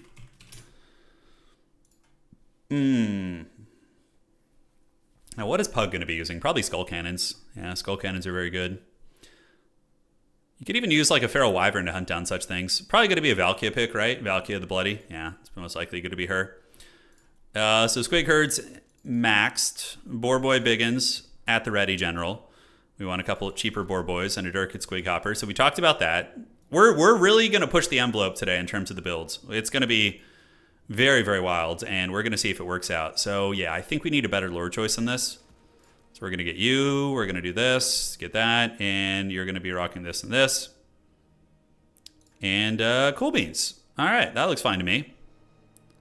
That just gives him that ability there. Okay. Which one of you has that? Okay. These guys should be a good choice for us. In the meantime, we have 1,000 gold left, 1,300 now. This is a really forbidden build, like really forbidden. I don't know how it's going to work, but we're going to give it a good old college try here. We saw that do okay before. Probably can cut this. Great. 20 stack, massive Daka line. It is a decent way to play. But we're here to have some fun. Greenskins that like bring out the fun energy, I feel, right? Like unorthodox, cool stuff. Biggins against these guys, probably pretty good with the prevalence of Minotaurs and whatnot. Savage Orcs, how much better is their leadership, honestly? Like, what's the difference there? Guess we get the Fizz Res, which is cute, and they're 100 gold more. Ugh, that's a lot. All right, let's throw you in there. We're going to want to probably mix in a bunch of these. Yes, boys for the boy god. And, yeah, what else can we weasel in here to be effective with? These guys, are we just limited on that? We are limited there, so that's not going to happen. Only trolls? I mean, it could be a troll herd. It absolutely could. Pwn, this is a build that I think you would appreciate very much. I think the old dirty dog Pwn would appreciate this one. All right, so we need to get you. So let's get this, and this. Yeah. That looks fine. Let's cut you. Maybe get a unit of those. Oh boy. Yeah, the Minotaurs are definitely one of the more stressful elements to deal with. I mean, you have the Boar Boy Cav, but aside from that, they're very, very tricky. I mean, the Arrow Boys can certainly bring them down effectively. I would like to find a way to get one of these in the mix too. I think that would be very, very nice for just straight up combat. So he is what? It's pretty expensive. So if we cut that, get this and this and this and this, then we would have to cut something that costs 900. Okay. So now we got 300 Gs left. Let's get the Goblin in there. All right, that's about as good as it's gonna get. Skarsnik, you guys are gonna have no idea what I'm bringing. I don't think anybody. Let's see. Okay, you guys take a guess at what my build is consisting of, and we'll see who's the closest. It's gonna be heavy metal as hell, though. Not to give you any teasers of what's to come. Okay, we got to pick a cool banner too. We just have Grimgor's Ard Boys, and we have so many cool banners. Oh, look at that. Oh, no, that's so similar to the Khorne banner. I got to switch off that one. That would be really bad. Red Fangs, Black Venom. Oh, that's a cool one. The Bloody Hand. Oh, the Bloody Hand. Bone Rattlers. All right, guys. So let's see. Pump wagons with Black Orc on them. Entirely Trolls and Chariots. So I haven't seen a single person. Oh, no, okay. Jonathan got it. Jonathan got it. But you didn't even fully get it. So these are a unit that did get a slight buff in the most recent update, and I haven't tried them yet. Now, I'm not trying to throw the game, I promise. I'm just trying to win with something that's very strange and very unorthodox, and maybe is going to catch my opponent off guard. We're going to see. So, yeah, good luck, have fun. Let's get the blocker out of here. And here we are. It's a tough matchup, to be honest. This one, is it? I feel like Greenskins can do okay into Khorne. Like, if you bring a normal build. But we're here to learn. We're here to experiment. Double Rogue Idol. Double. Not just one, but two, baby. Yes. It is time. Puggington is not going to be ready for this. I'm probably just going to get smashed. Like, they're probably just going to get surrounded and killed by Minotaurs and Valkia, but whatever. Double Rogue Idol, let's go. They have 16,000 HP, which is pretty nuts. All right. So here it is, ladies and gentlemen. We got the double Gobbo with the Fanatics lurking behind them, and then we do have, of course, the double Rogue Idol Chungus. Oh, yes. Oh, yeah. Let's go, baby. Rock, rock. Who's there? Rogue Idol. Oh, yeah, dude. Let's freaking get it. Bastos, why are you yelling no? Shouldn't you be excited for this? This is great. Yeah, I brought the big boys. He's not going to expect this. There's no way. No, but none of. I don't think any of you guys were expecting this either. We'll see if we can make it work. Puggington is a really good player, but if he doesn't have the right build, if he just went like wide infantry, he could actually lose this. Yeah. I thought you'd be excited, Bastos. You know, this is the stuff right here. So Collins, we actually have some good units. We have a Black Orc boss who I'm going to be bringing in to buff these units. Crimson Killas, Boar Boys, all sorts of other fun stuff. Yeah, the Prime Haggard Entertainment. You guys want it. Hey, and if this works, it's way cooler than anything else we could have done, right? All right. And what's funny about these units, by the way, is that the Rogue Idols have anti-infantry, so they can actually beat up Valkia, because she's infantry size. So that was my game plan, was to utilize those. And we should get the advantage here against these guys, for sure. The rest of the core is going to be advancing. We're going to probably Buna down these horsemen to make sure we have plenty of anti-large. So we capture this objective, and we're going to save for something fun here. In the meantime, just kind of juke around. And do we get this objective? We do. So now we need to head down here, make sure my opponent doesn't get that objective, and we're just gonna hustle for it. All right, so Rogue Idols going. We got our skirmishers heading this way. I could drop a fat Buna. I think Buna on the horseman actually isn't a bad idea by any stretch. We do diminish the capture. We're going to stay nearby just in case he decides to charge me. Valky actually eating a little bit of firepower, which you gotta love to see. And now we're gonna call in, does he have bloodletters? What kind of bloodletters do we see here? Are they exalted? They're just regular. Okay. Valkia is chasing, so we need to run, because if we get caught, that feels really bad. So let's just run away from her. We should be faster. Azag is extremely swift, so we should be able to get away from those. Great. So we're going to head to the middle and fight for that. In the meantime, we're going to call in some heavy hitters. We're going to call in Crimson Killers and have them waddle to the low ground objective. We're going to continue capping this, and we don't have enough for a Buna at the moment, so let's just poke here. Just continue poking, and we are going to get the cap, and then the Rogue Idols are going to move. My opponent probably a little bit nervous about the dreaded Rogue Idols. You know, it's a weird one. It is a weird one indeed. All right, so we're going to move in there. We're going to attack with Azag, because he's very good at doing that kind of disruption, and we're going to force those guys back and juke a little bit. He does throw at the Goblins, which is all right. Crimson Killers will get down here one of these years, and we need to use our ammunition pretty effectively here. Make sure we take down the appropriate targets. So we're going to just poke you guys, get you guys going. Let's get both Rogue Idols to start bashing, and we need to really, really just contest the mobile game. That's going to be the big thing. All right, so here we go. Let's Buna these guys down and just be disruptive, and the Fanatics can move in too. Pull these skirmishers out this way, and do we have any speedy boys we can call in? We do. So we're going to get some Squig Hoppers to go across and chase. In the meantime, the Rogue Idols should be having a good time. Crimson Killers will most likely be able to wrestle that objective down there eventually. So we need to do this. We're going to have you just chase here, and the Rogue Idols are just going to continue crumping. So let's move up, and you go here. Let's unleash the Fanatics. So we're going to unleash them right here. Nice. That's going to do some respectable damage. And you come down here. Oh, those are actually Chosen of Khorne dual weapons. Oh my god, okay. So that's some scariness right there. But the Rogue Idols are forcing him back. Oh, Azag, I just probably threw the game shit. I wasn't watching. Yeah, Azag just took like 1,000,000 damage. Feels bad, man. Feels bad. But it's okay. It's not over yet, but he's like really a glass cannon, so you got to be careful with that. You don't want to be letting him take that kind of damage. I really needed to screen out those horsemen, so that's the thing there. All right, so we do start to win the fight in the middle, I believe. And I think we're going to call in some Boarboy Biggins next. Is going to be the play. All right, let's continue shooting here. Let's get you guys looping this way. Manage to chase those guys off. The Rogue Idols are hanging in there like champs. Azag is going to have some play here soon. Those are actually Chosen of Khorne down there. Interesting. So Chosen of Khorne, wow. That is some heavy-duty stuff. All right, so we're going to get double Rogue Idol to go here. And now we need to call in some big, heavy-hitting calves. So we're going to get you guys to come in, move up. And the Squig Herds, or Squig Hoppers, are doing all right. We're going to continue shooting here, and we do get some damage. Let's pull you guys back.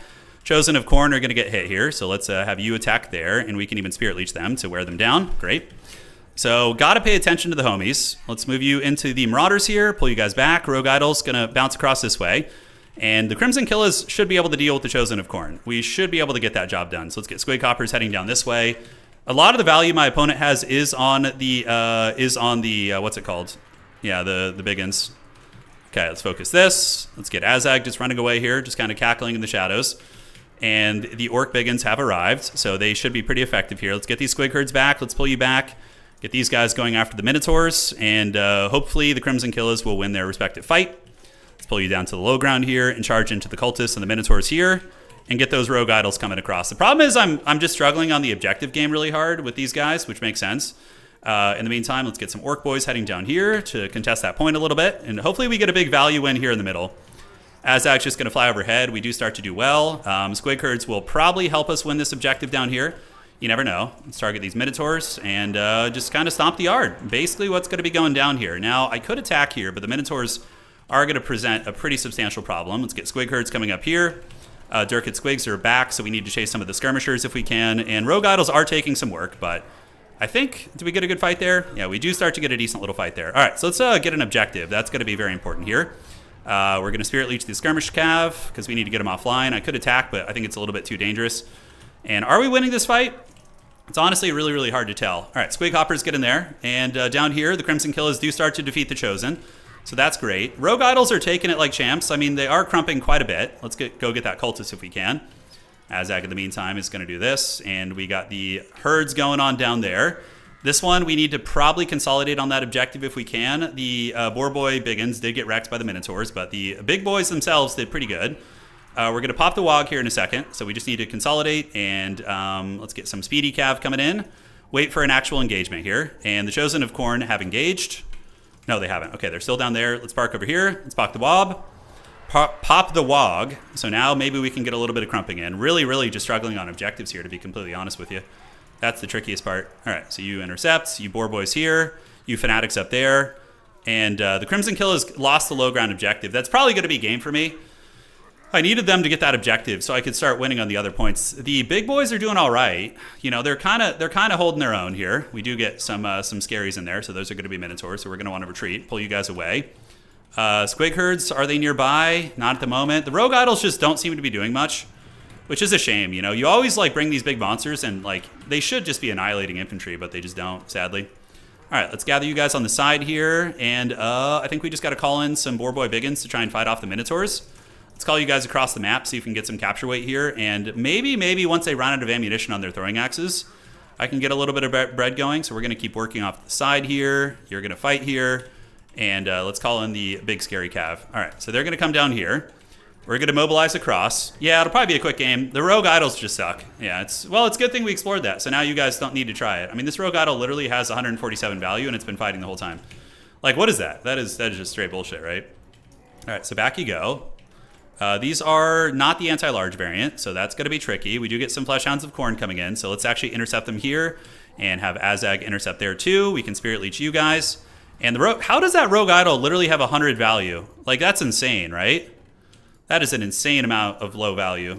Okay, so we get the Boar Boys coming in. We do manage to punish those guys. Let's get these guys moving, you guys coming. Let's go down here to at least capture this objective.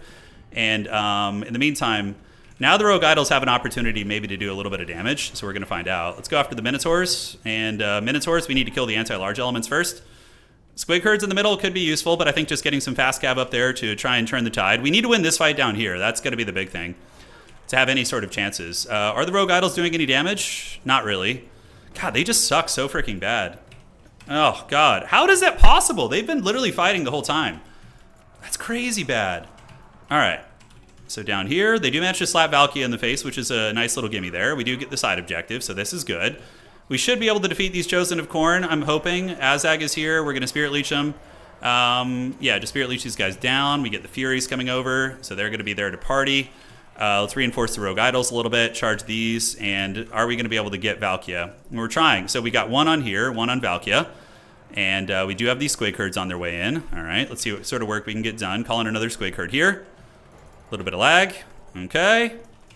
Cool. Well, at least you guys don't need to wonder if they're good now. You know that's the case. It's always so disappointing when cool units suck, you know? Okay, so the Chosen of Khorne are probably honestly going to win that grind, so I think we just need to retreat out of that. Let's get these guys going here. Call Azag over there, get the Skirmish Cav to just like swarm that unit together, I think, and we'll run this way. Rogue Idols do manage to finally get a little bit of damage in there. Let's get some of these, play this objective too. We got to play all sides. And are we going to get that unit down here? We do have Orc Boys fighting, but now, you know, those guys are starting to cause a lot of damage. We're going to head over to the middle. Ammunition is replenished. It looks like he resummoned 3 horsemen here. So that's something. Let's get the Squig Hoppers in there. Rogue Idols are just rampaging and chasing random shit.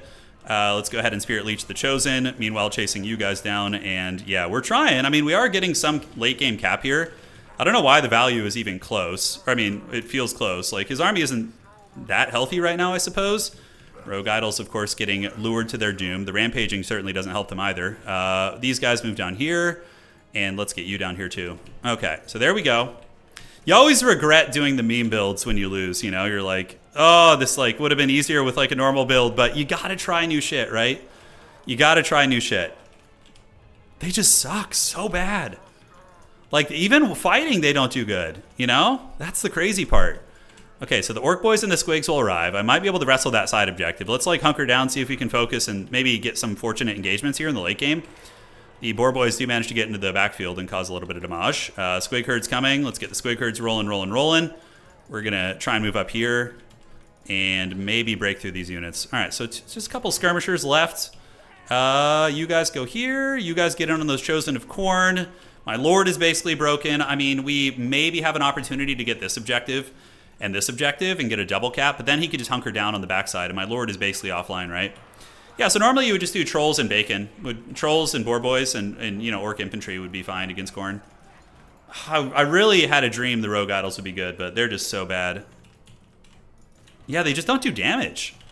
That's like a big variable in it, you know? They just don't hit hard. They don't like seem to do any damage. All right, Squig Herds move in. You guys gather up on the point. Are we going to get this middle one? It looks like some Marauder Horsemen are there. Outside point, we're going to grab that. I'm surprised it's as close as it is with the double Rogue Idol. It makes me think if we brought a decent one, we'd be fine. Okay. Yes, you chase these guys down. This objective is going to be ours on the side. We do manage to fold up the Khornate forces who are chilling there. Let's form ranks. Squig Herd's back in. And down here we got the Minotaurs and some horsemen and whatnot. But there's no way we get this, right? We get this point, and that's pretty much going to be all she wrote. Yeah, you guys surge top. And cool. So that bottom one is ours.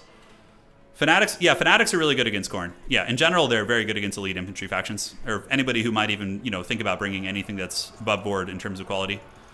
Okay, so Squigs, feast and feast. But that's it. GG, well played. Damn, dude, what a disappointment. They were fighting the whole time against, infantry. They should have gotten so much value. In theory, they should counter a build like this, which has so many elite troops in it. Okay, one of them at least got 1100. GG. Unit's still terrible, sadly. Yeah, sad face. It's okay. It still was an entertaining game. Gotta experiment. That's right. I think our tiebreakers are too weak anyways, so even if we had won this, we wouldn't make top 4, even if we won the rest of our games, because our tiebreakers are not winning games. Yeah.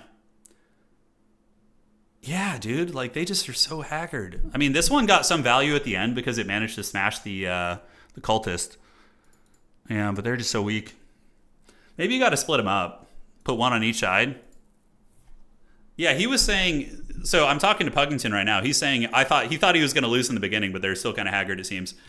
Yeah, after 7 minutes of fighting, one of them had 200 value. He thought he was screwed. He actually did. Yeah. So double giant would have been better there, right? Because if you go double giant, you have a lot of extra money for support elements. And giants are actually good. Giants hit harder than rogue idols too. That's crazy.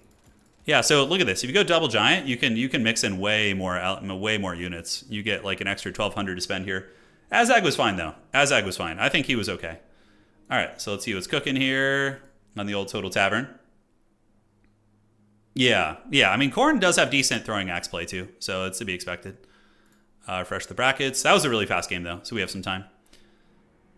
Yeah, but the normal Khorne build we showed you guys earlier. Just trolls, Boar Boy Biggins, some sort of a support caster with magic damage, and you're going to be fine. Yeah, I mean, maybe the Big In would have been better. Just instead of 2 rogue idols, we just get the Big In only, because at least he can throw boulders at the skirmish cav and things like that. But even still, he'd probably just die. I don't think I've ever seen a rogue idol actually pay for itself. Yeah, man. In land battle, they're probably better because you have to fight them eventually. And once the Marauder Horsemen are dealt with, they're not going to be able to get resummoned. So I can see how a big monster in land battle could be more threatening. Here it just seems useless. Yeah. Big one would have smashed up the Horsemen when they tried to kite. Sort of. The boulder throw doesn't do as much damage as you would think. It doesn't do as much as you would think. So you could probably, honestly, cost reduce Rogue Idols by a bit. So Rogue Idol and the Kadai Destroyer both suffer from the same problem. Although the Destroyer is way better because it's fast. It has 60 speed. So probably, I think there's just these kind of monsters need a cost reduction. I mean, God, the Kadai Destroyer is already pretty bad, and it's 2,200. I think if this thing costs 1,800 and the Rogue Idols cost 1,800, that would make them probably decent choices. Because the Khemerian War Sphinx is one of the best monsters in the game, and it honestly always pays for itself and gets 2,000-3,000 value consistently. And this thing costs 1,800, right? It's fast. It has a Howdah on top. It causes terror. I think this is a good price point for really high tier monsters. Dread Saurian. The Dread Saurian is one of the few monsters that really, really warrants its cost in my experience. The Dread Saurian is very good. The Feral one and the ROR and all those, they are so hard to kill. And they seem to they have 750 weapon strength, is it? It's pretty nuts. Rogue Idol can work against Warriors of Chaos and Chaos Dwarves in land battle? No way. Okay, against Warriors of Chaos, I can see that. But against Chaos Dwarves? How? I mean, Chaos Dwarves have so many good tools against monsters. You have Deathstreakers, you have Infernal Guard Fireglaves. You have a lot of stuff that can bring them down. Absolutely. Let's see how we're looking on the round. It should be quickish. Yes. Okay, only a couple games. So we're going to try and get a dub in our last game. We're going to bring a competitive-ish build instead of experimenting and see if we can close out with a 50-50 record. That would be nice. Kislev is, yeah, the Elemental Incarnates are good. And how much do they cost? Elemental Incarnates on Kislev are, I think, 1,800, right? 1,900, yeah. Yeah, they're also good because they have they're fast. Number one, Rogue Idols are really slow, and they have a Mortis engine, so that makes them super good, and a leadership debuff. So look how much more you're getting from this thing. I mean, the Rogue Idol does have 16,000 HP, which is pretty insane. That's one element it does have going for it. Yeah. Dreadsaurians are brutal, dude. They're really good. Yeah, they're very, very strong. You gotta fear and respect the Dreadsaurian. What else do we got here? Yeah, Chorfs are really fun though. I've been having a blast playing Chorfs. Iron Demons are so powerful, especially against demon factions. If you mix in the Iron Demons and make them Hellbound, give them magical attacks, it's super good. They're able to melt a lot of targets. You can do the Dreadquake thing if you want to, but I actually just like the regular variants, like double of those. Yeah, spiders would have actually been maybe better. No, probably not. They would have died really quickly to Valkia and the throwing axes too. 100%. Yeah, spiders are weak. I already know spiders are weak. That's right, Noor. Come and get it. Maybe we'll play in the next game. Dark Age Rush is still playing with Grand Cathay. Yep, and Scrambled Egg is undefeated, I think. Is he? Oh no, he actually lost his game against Tim the Wilder. Okay, Tim is lurking. Let's see what Tim is playing today. Tim is playing what? Looking at some of the scary plays here. So we got Khorne. Don't know if I see Tim's declaration at the moment. Vampire Coast, though we do have Vampire Coast in here. That's fun. Yeah, we're not seeing too many Demons of Chaos. I'm definitely going to play Empire for the next one, I think. I want to play some Sons of Sigmar. That'll be fun. Okay. Refresh. 3 games still to go. 3 games. We're going to close out with a bang there. Probably just Strong versus Infantry line and try... let's see what you're talking about here. I think none of the Greenskin monsters really do well here. No, they all suck. Yeah, they all suck. I mean, I more or less know the build against Greenskins, or against Khorne. I've used it and seen it used before. It's just like, you know, trash with trolls, and then a couple air boys mixed in. You know, it's basically it. We talked about it before. If we had enough time, I'd be happy to test it with you. But it's Fist of Gork. Here we go. Cut everything but Effigy of the Git. So you just have a cheap mobile caster here. And then you just get Orc Boys. You can even mix in the spears if you want to. It's not a bad idea. You could do like Orc Boy spears to try and hold, and then your trolls are your infantry killing, right? So you just get, you know, a couple basic trolls. And Swamp Things. From here, you can get like, you know, 2 Savage Orc Air Boys. If you want to, you can even get the Rusty Airs to do a little bit of armor sundering. And then you just can throw in some anti-large in the backfield if you want to. There's a lot of options. But yeah, you could like throw in these guys, whatever. Yeah, so you got these, and then you got what, 700 Gs left. Probably could mix in double Fanatic against Khorne. I think that'd be very strong. Something like this is good, or you could open with Skirmish Cav. So you could just open with a couple Skirmish Cav and like a Gabo Spear, and then, you know, this is like a good core playstyle against Khorne. It's very effective. You have a snare, you have buffs, so if they have demons, you can give magic damage. You have the Error Boys to shoot Minotaurs, Fanatics to kill their infantry, Trolls to bash their infantry. Valkia is always a big problem, though. She's one of the more disruptive elements. She's very tough to deal with for Greenskins. I don't know if there's any Greenskin Lord. I mean, Grimgor could beat her in a fight, but, you know, a good player is never going to get caught. I pretty much lost against this, but a Lizardman version in round 2. Yeah. So they just use Croxigors, right, with like a Spear, SARS, Spear frontline, and Croxies. It's the same playstyle. It's very effective. Okay, so how are we looking? Let's refresh this. All right. Corngors. Did they have Corngors in the trailer? I'm sure they did. I mean, we obviously know they're going to be coming, right? They've been doing it for every mono god. So Martin and Revan, Dark Age Rush and B6, and Bull and Maverick Sloth are playing it out. Maverick Sloth has... are they going to win their game? We'll see. I'm going to play Empire. I will play them. Empire is one of my favorite factions. Empire and Chaos Dwarves are my favorite to play, with Warriors of Chaos as well. I'm working on a build guide for Warriors of Chaos. You know, well, not even a guide, but just builds for myself. So I've built builds for like every matchup and tested a lot of them. So far, so good. So far, so good. We got some Ogre builds. They're in the trailer for like 1 second, yeah. You lost the Martin, so now it's just Sloth. Sounds good. Sounds good, bud. We're going to get our round 4 game started here in a minute. All coming units are listed on the Steam page. Yeah, I figured as much. I'm super out of the loop. I could just probably check the Discord and see, but yeah. So it's just Maverick Sloth now. And we'll be getting into round Quattro. Yes. The Ragnarok's in the trailer with the new variants with the web projectiles. Oh, that's interesting. Oh god, the Dread Chihuahua is barking. You guys hear the beast? Must be somebody at the front door. Yeah, I've seen. I think I've seen most of them. Yeah, I've seen most of them. The new stuff. Most excited for Mangler Squigs though. I want to see if they're good. A lot of times when you get big cool monsters, they're just janky and crappy. But I would love for there to be something really powerful. Although you don't want Khemrian War Sphinxes. They're a little bit too OP. All right, I'm gonna go refill my water and I'll be right back.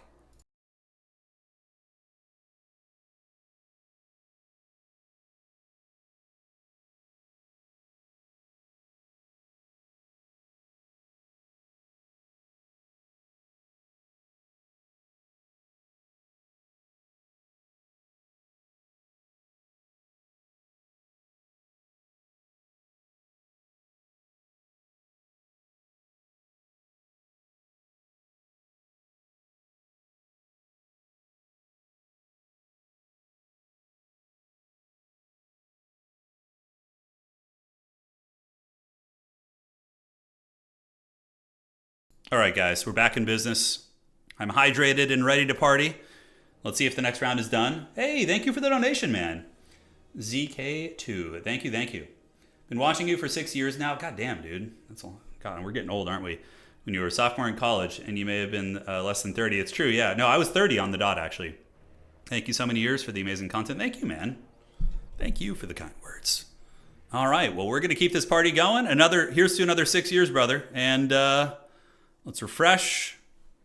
And everybody is ready. All right, time for round 4. Let's bring something that you guys can actually learn from. Although, to be fair, you learned that rogue idols are trash. So at least there's that. So let's advance this. Round 4 should be live. 4th and final round of regulation.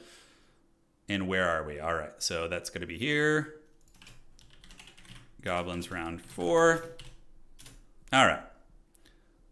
And here we go. So for our round 4 opponent, we are going to be facing off against Revan. All right. It is time to battle Revan. So create game. Let's get this going and let's see what they're using here. All right, so Revan. I think this is Revan. Hey, good luck, have fun. All right. Let's see if we can dig our way out of the pits here and end with an even record.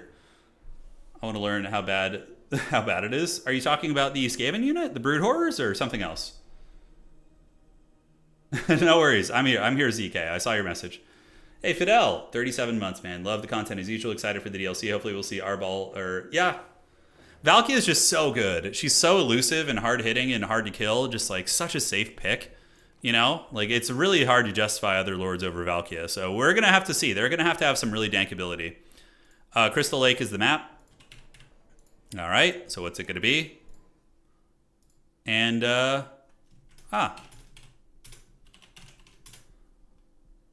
So I have the Grudge Goose. Let's get it.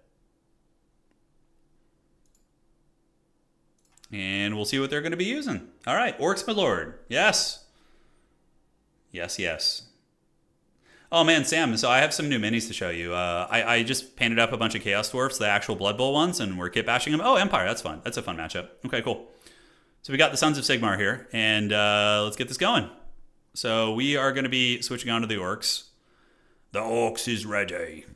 And we're going to get our boys ready to party. All right, so we got the boys. The boys is back in town. Yes, cool. And we're going to get a couple of you guys. Great. Now, for the rest of our disappearing act, what do we want to bring? Lord choices, we got options. Azag is very good here. You could also use the little Tormentor goblins. They're effective, but very vulnerable to Lord Snipe. And Empire has a bit of a hard-on these days for Lord Sniping, so that's a little bit scary. The Goblin Great Shaman, yeah, you got to watch out. They can do some scary stuff. Okay, let's do this. Call in a couple of these. Maybe even put those in the opening builds. Probably want to get you. I think it's going to be fine. So put you on this. And he does have a Fanatic ability too, but I think that's going to be enough. As far as the Wizard goes, probably just a River Troll Hag is going to be your best bet, although she is really vulnerable against the against the freaking Luminarch. If there's a Luminarch here, which honestly is pretty okay against Greenskins, that could be very frightening. All right, so yeah, let's get you as our last unit with some skirmishers. I think that's going to be enough for the skirmish department. And we're going to, one of the things the Empire hates most is Boar Boy Biggins. They're really good against Empire. Like, extremely good. Savage Orcs are also respectable. They can cut through State Troopers. Orc Boys are great. You don't really need Fanatics in this matchup, in my experience. Yeah, this looks like a fine build. As far as other elements go, do we want to mix in something a little bit spicy? Steam tanks are banned, and so are land ships, so I don't need to worry about those. We got the Troll Toll, just in case we need it. Black Orcs are pretty bad here, unfortunately. What's up, Meow Meow? Did I miss your message? The Broodmother is the green Arachnarok spider. Oh, okay. Oh, yeah. Yeah, it's not very good. You're talking about the Arachnarok Queen. This one. Yeah, it's not very good. It kind of sucks. It was good in Warhammer, the olden days. Yeah, it was good in Warhammer 2 and 1. Oh, dude. I would never intentionally ignore you. It's just that I'm a little bit busy here getting my build together. Okay, let's do this and this. Probably want to get 2 of those. And we're good to go. All right. Good luck, have fun to my opponent. We brought a more traditional build here. We've memed enough today. Valky is just Valky is just so hard to deal with. Yeah. Pone, why aren't you playing today? Although were you not home from work yet? I even pushed it back to 1:30, but I guess you get home a little bit later, huh?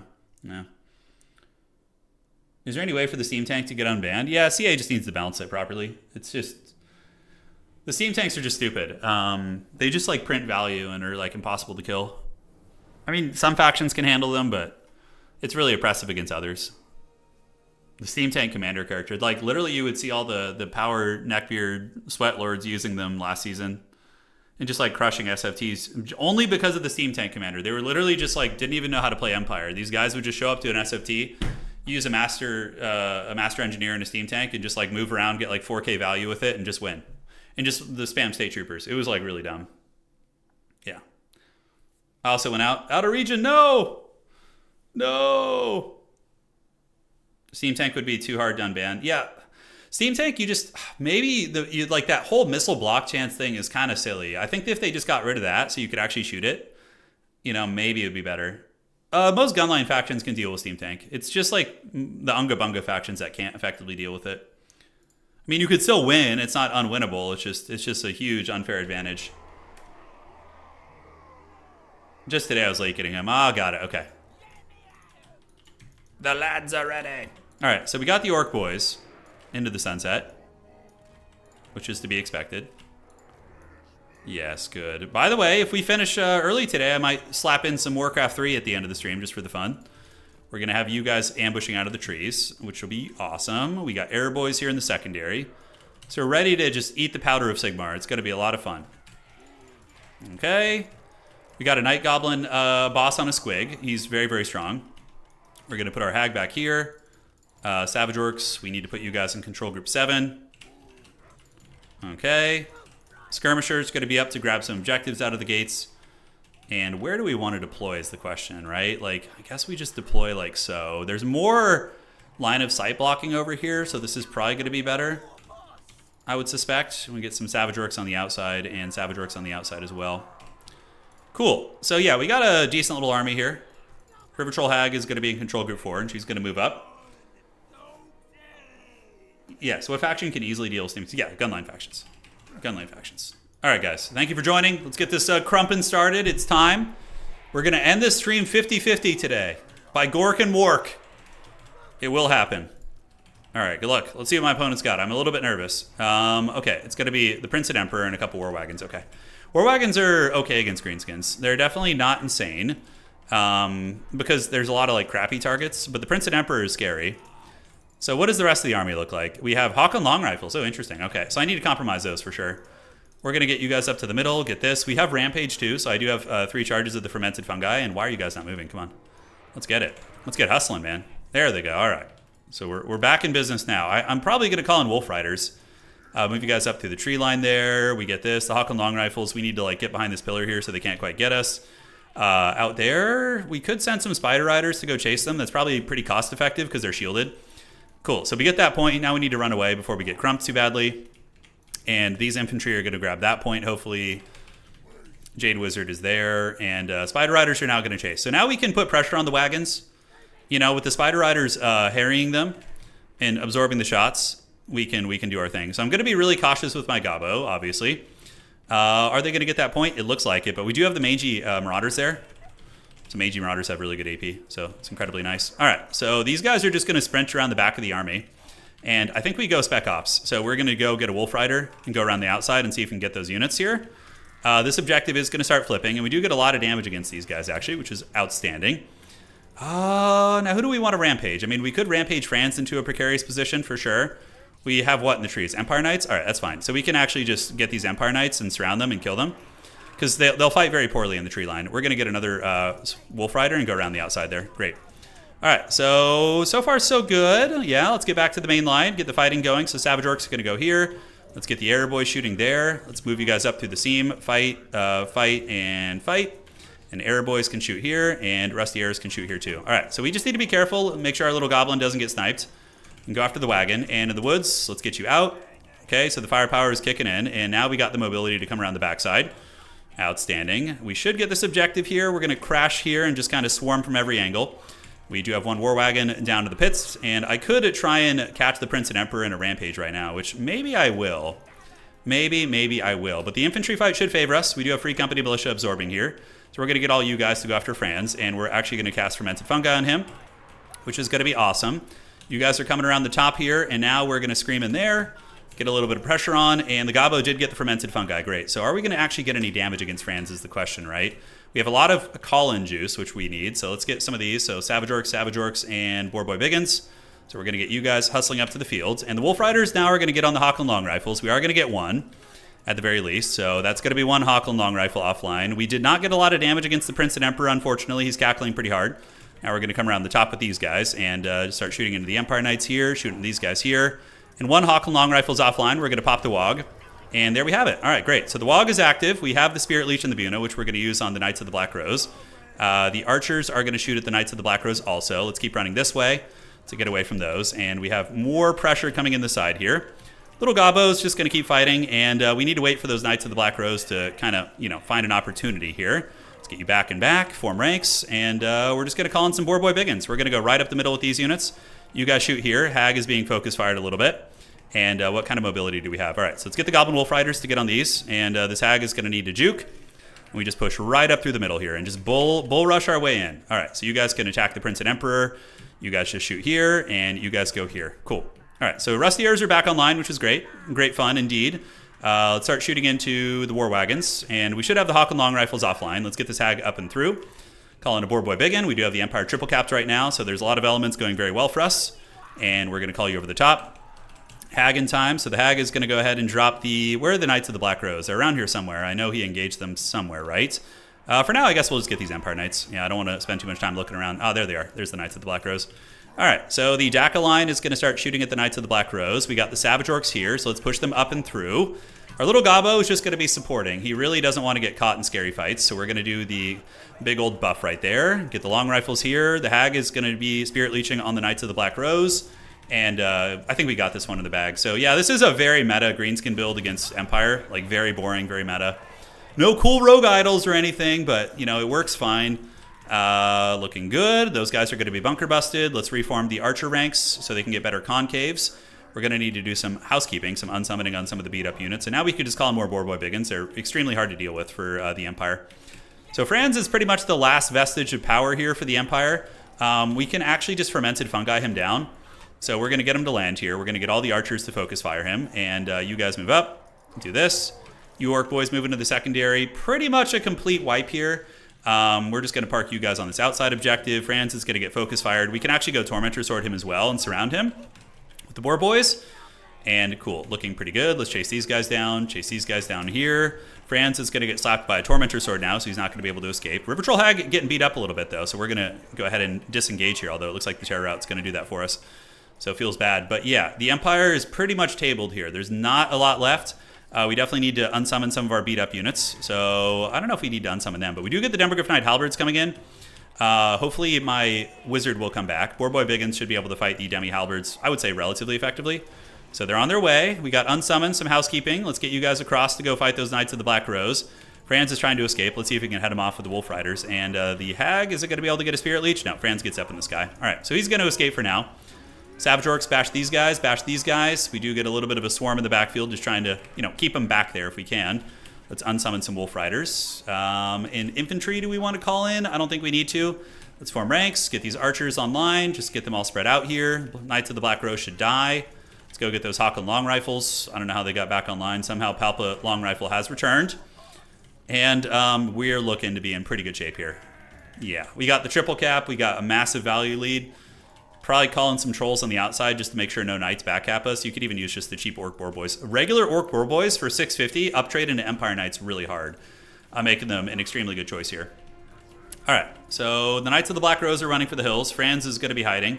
I could overcast Spirit Leeches, but I don't want to take the damage. That is probably actually worth it on the Hawken long rifles, though, just to get them off the battlefield. Hopefully we don't take overcast damage. We did, but looks like we're going to stabilize here. So archers, let's form ranks. Yeah, get everybody all set up. And Boar Boys out there. And yeah, so that took down the Hawken long rifles. You guys retreat back into the tree line here. In the meantime, let's fire it up. Let's get you guys going here. Advance this way. And cool. All right. So I think we're looking pretty good. Boar Boys, Franz is going to go for it. We could actually go over there and maybe try and intercept and maybe get a kill on him. Looks like the demis with halberds are going to be moving over there, but I'm more than happy to just camp on the objectives here. We have some Boar Boys over there. We could unsummon, get them back in the bacon pool. Franz taking a bit of damage. I mean, there's a lot of anti-large in there. There's a whole bunch of anti-large. We'll have another Spirit Leech in a couple seconds. Victory tickets seem like they're going slower than they should be. But yeah, we're trying. All right. So what do we got here? Is that Empire Knights? Okay, this is going to be a really nice play. Check this out. So he's got a lot of heavy cav here, right? But we're going to say not today. So we're going to go ahead and snare them all down. We just need to wait for the banner to get in there. All right, great. So we snared all those guys, which is pretty brutal. So they're not going to get their charges. We can shoot into the trees here. And Franz stands a little bit alone. Boar Boy Biggins, do we have any to call in? Maybe just trolls. All right, so Boar Boy Biggins need to head over here in serious numbers. We're going to escape with our Goblin. I might have actually blundered my Goblin here, maybe. The fact that I let him get isolated by Franz is pretty bad, but, whatever, it's fine. So you guys go here, Air Boys, and you guys go here. On the outside, we're looking pretty comfortable. The Goblin should just route out of that position, although if he dies to Franz, that's going to feel pretty bad. Let's get the Boar Boy Biggins to get in and help. We're going to need them. And the Air Boys are doing their job. Unfortunately, the Prince and Emperor is doing some work. Those Demogryph Knights are a big problem. I just think it's like, even if he starts to value trade well here, because that was we had no reason to go fight in the woods other than just a little bit of party time. Yeah, the Boar Boy Biggins are just going to uptrade so well. Okay, let's get another troll coming in here. Trolls are going to come up. We have these squealers, so let's get them up here. Great. So little Gobbo's running, but we have all of his expensive calves surrounded by Boar Boy Biggins, which is very cost effective for us. And the Rusty Heirs and company need to start shooting him too. Little Goblin's fine. He got away just all right. The River Troll Hag did pay the troll toll. As long as Little Goblin holds, we're going to be okay.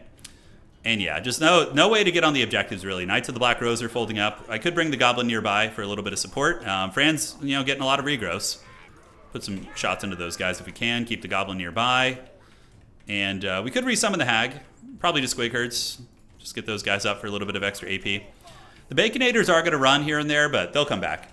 Yeah, they'll come back. All right, so we're going to keep shooting them in the trees. And looks like they're going to be moving out now. So we will just get overlapping fields of fire and hopefully be able to grind them down. We want to get all of our trolls over here too, although they're going to suffer against the Demogryph Knight leadership shenanigans, right? That's going to be the big problem. Do we have any Boar Boys who came back in the tree line? Doesn't look like it. We do have the Fermented Fungi, and Curse at a Bad Moon here is going to be good. That'll give anti-large to a lot of our fighters. Boar Boys, let's get them in there to fight. These guys are shooting. Yeah, we got the Trolls waddling up here. Squig's waddling up as well. River Troll Hag, probably worth calling back in, to be honest. Probably is worth it. And those Demogryph Knights, though, man, they're hanging in there like absolute champs. They're hanging in there like champs. He might be able to get this one objective. I think that's going to be it, though. We'll Fermented Fungi down the Royal Outsurf Gryphites. Shoot them a little bit as well with some of our arrows. And we're going to get you guys to pile back in. River Troll Hag, I think we call in because she still has enough for a Buna. Yeah, so we call the River Troll Hag back in. Definitely had no reason to fight in the woods there, though. That was a silly one. But if the game was closer, that would have been, a potentially disastrous play, right? So we're going to get the Gobbo here. We're going to use Tormentor Sword because that's going to lower their stat line. So all these Empire troopers are going to have their stats massively diminished. We're just going to run away here. Let's get these boar boys to head you guys off. And let's call in the River Troll Hag. So she's going to waddle. I think I have her coming from the bottom, which is not good though. But it's all good in the neighborhood. And the bump and grind starts to go in our favor. Yeah, Hawk and Long Rifles. We need to go head those guys off. We got Trolls coming in, boar boys coming in. And is that a grenade launcher? Not a grenade launcher. It is not. All right, charging into the back of the unit. And you guys charge into this. Hawk and Long Rifle is going to be taken offline while our little utility goblin does his thing. Nice attempt at a back cap here, but we should be able to, deal with that very, very easy. It's good fundamentals, though. Very, very good fundamentals. All right, so he's coming for the goblin, which is pretty funny. The goblin is elusive, though, and we can use some of our mass to deal with it. So we're going to just juke him here, put the moves on old Franz, and we do actually end up winning the blob fight. So the Demogryph Knights got folded just by regular, basic trolls are just very actually cost effective. They do some serious work. GG, well played. Yeah, it was not a bad build per se. I just, a couple weak elements against Greenskins. Hawk and Long Rifles are not good here. War Wagons are okay in this matchup, but honestly, yeah, these and these needed to be changed out. I like the Demogryph Knights were really good. That was probably the best colony he had. You know who I want to try in this matchup is Volkmar too. I feel like Volkmar could be sleeper good after his buffs. He got buffed last patch. But yeah, we just crumped his front line and shut down his Hawk and Long Rifles. But he was a good player, good micro and stuff. But I just think the build had some flaws. 800, yeah, just the long rifles are so easy to compromise. Grenade launchers, absolutely. Outrider grenade launchers are your best friend in this matchup. GG, well played. Chat with you about this later. Okay. Outstanding, and we are good to go. So we ended up 50-50 today, which I'm very happy with. I would say every game was more or less winnable if we bring a good build. The first game was very close. It was very, very close. Just not having our magic killed us.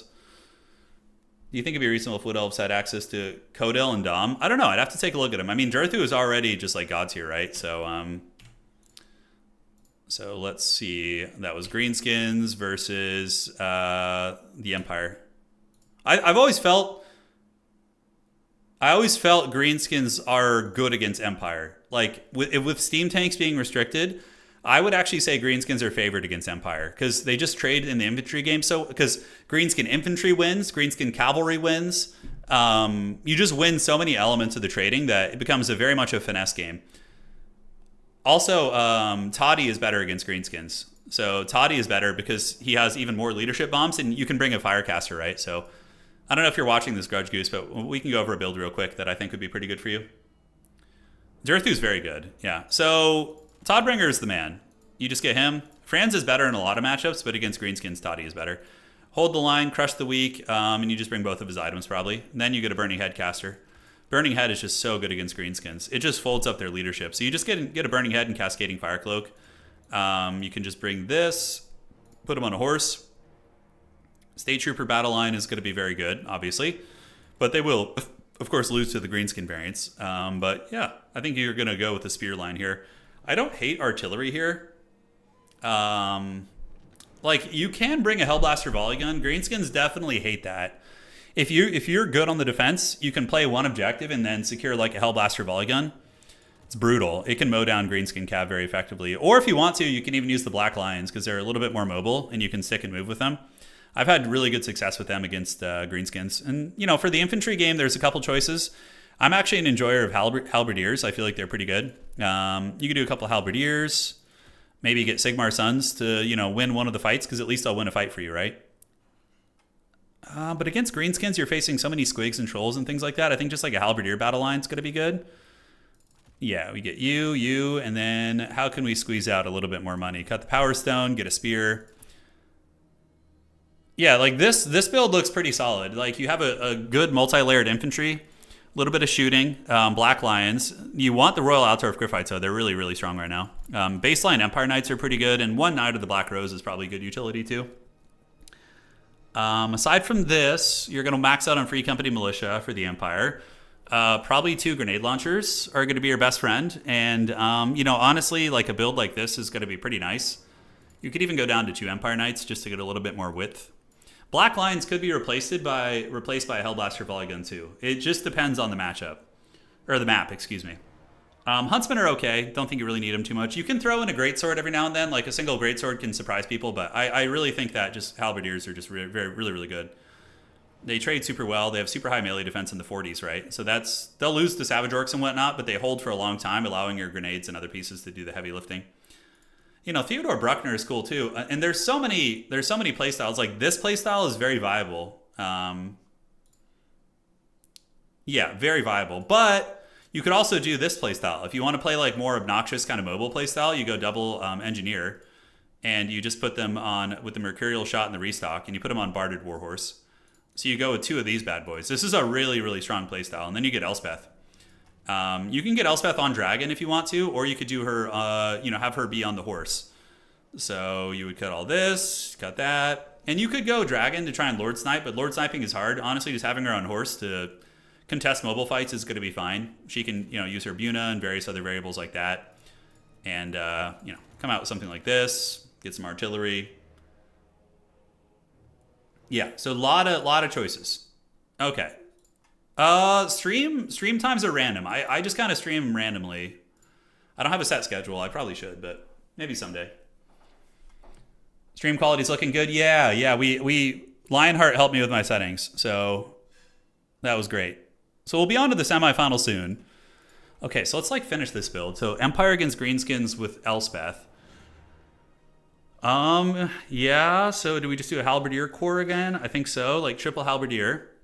You can bring your own missile line as well if you want to. But you have really good shooting via the engineers. Their Mercurial shots do a ton of damage. Get you in reserve. You could even open with a grenade launcher if you want to. Yeah, the grenade launcher is not bad. Normally you would want steam tanks. Steam tanks are very good against Greenskins. They always have been, but yeah, now they're just a little bit too overpowered, I think. Great swords against Greenskins are really vulnerable against Squigs and Trolls, so I don't think so. Knights of the Blazing Sun are very viable too, though. They hit really hard. They're a good alternative to Knights of the Black Rose. Both are, I would say, respectable options, but yeah, the long rifles are just, they don't have enough good targets there, I don't think. I don't think they do. So you can get some free company, mix in some crossbows with like a spear in the back. I think like a battle line like this would be pretty effective just for moving up. And then you would go grenade launchers for days. Baseline Empire Knights are just cheap and cost effective. Maybe one Knight of the Blazing Sun for cleanup. Sigmar Suns for a little bit of pushing power. And this is like the non-artillery variant. Probably just swordsmen. Yeah, swordsmen, spearmen. We got what, 600 left? What do we want? Another free company militia? Yeah. We got 550 left. You could call them Deathjacks, but Deathjacks are kind of meme. I guess Grundle's defenders. Yeah, this would be a very good build against Greenskins too. Yeah, Lionheart is great. He's awesome. But yeah, you have Buna. So you basically use Buna on Boarboy Biggins. Mercurial shots just kill anything. You have really good sustained shooting and grind. Demogryph Knights with halberds come in and just hammer things down. Flagellants are all right there. They're not bad. There are some situations. Volkmar is also viable in this matchup. Like Empire's a very dynamic faction, which is one of the reasons I enjoy playing them so much. Is there's no like one build that's just supreme. It's like Volkmar. Let me show you guys. So he got buffed recently. Okay, that was weird. It just like rejoined the lobby I was in, even though I went to versus AI. There we go. So Volkmar had his damage massively buffed. I haven't tried him yet in tournaments.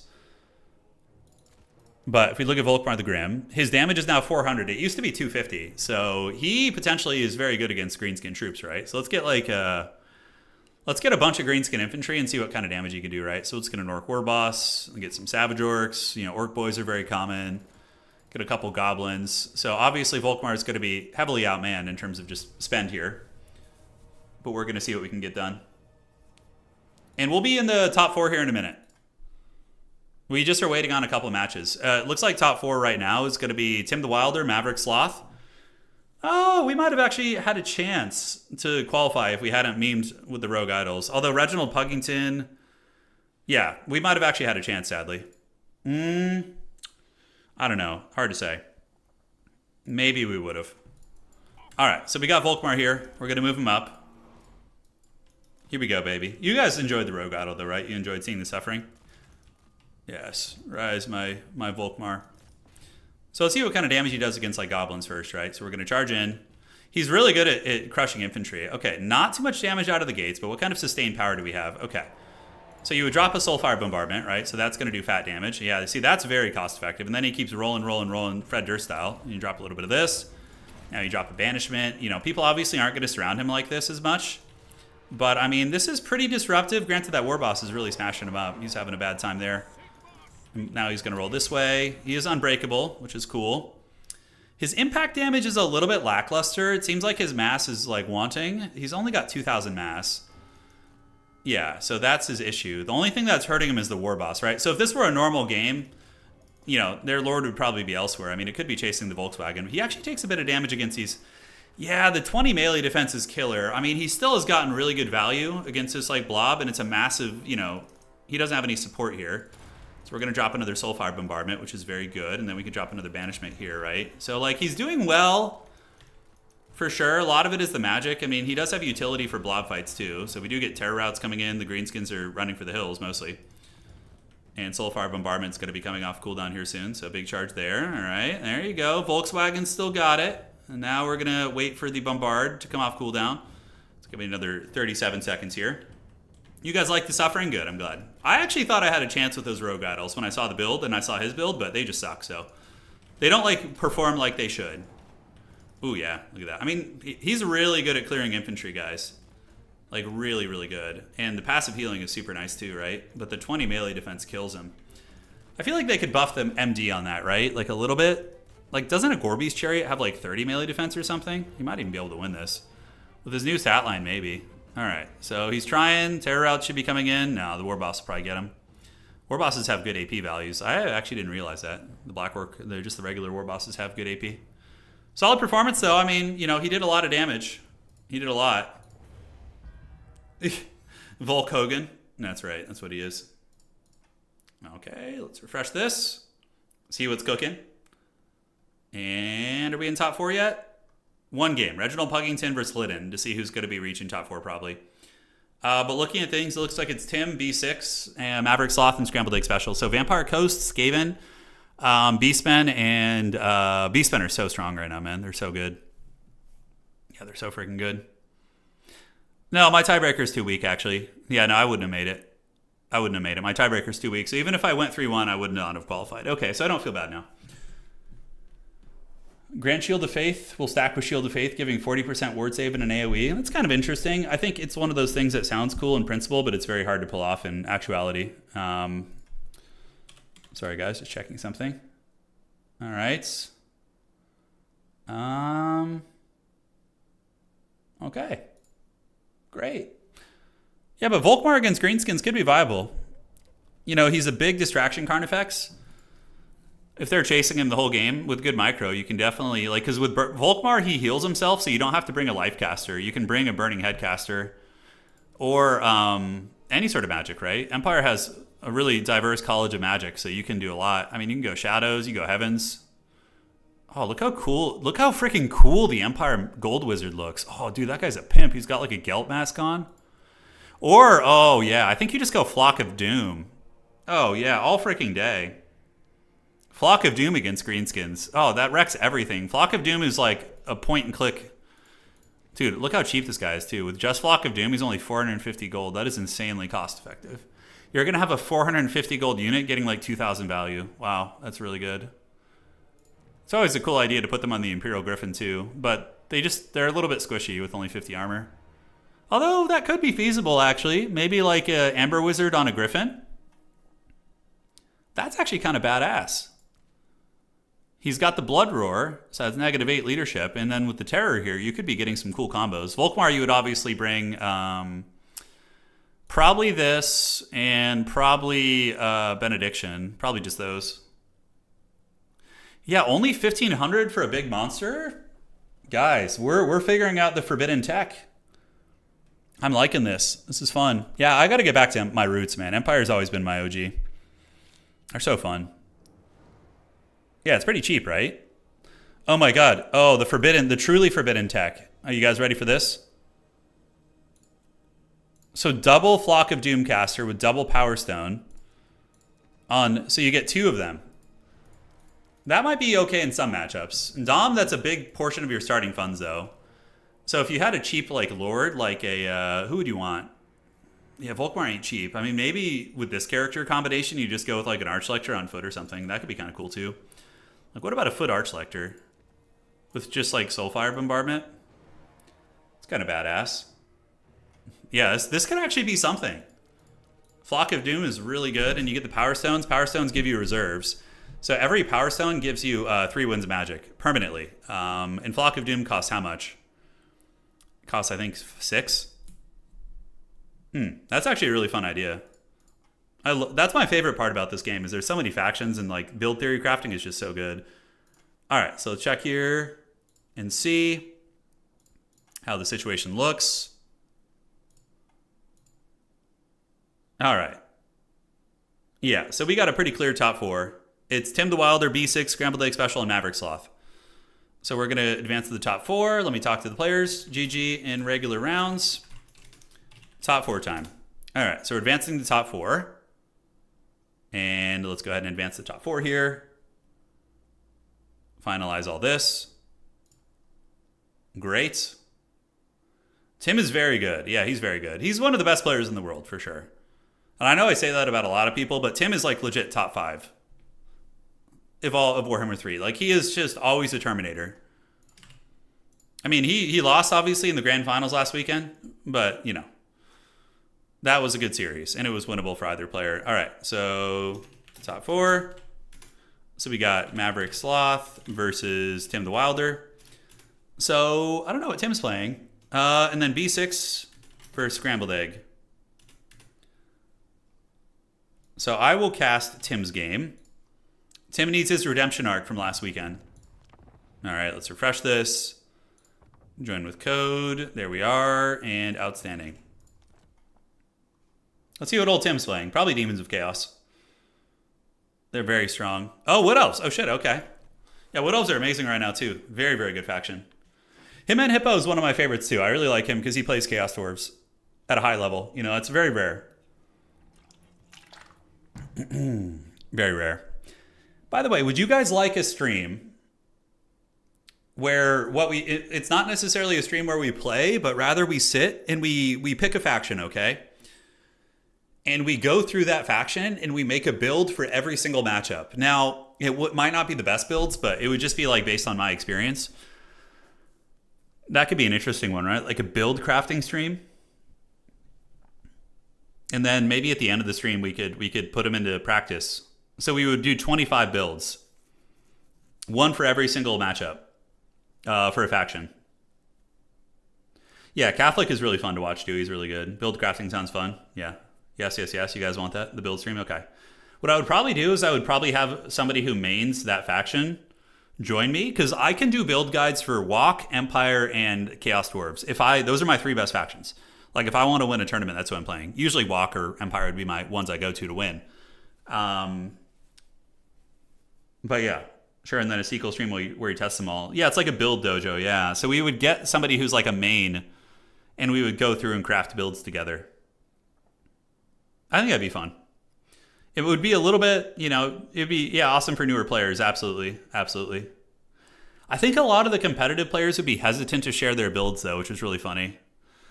So we got Wood Elves versus Beastmen. I mean, this is a quintessential matchup. This is like Warhammer, one of the more iconic matches in Warhammer, which is super fun.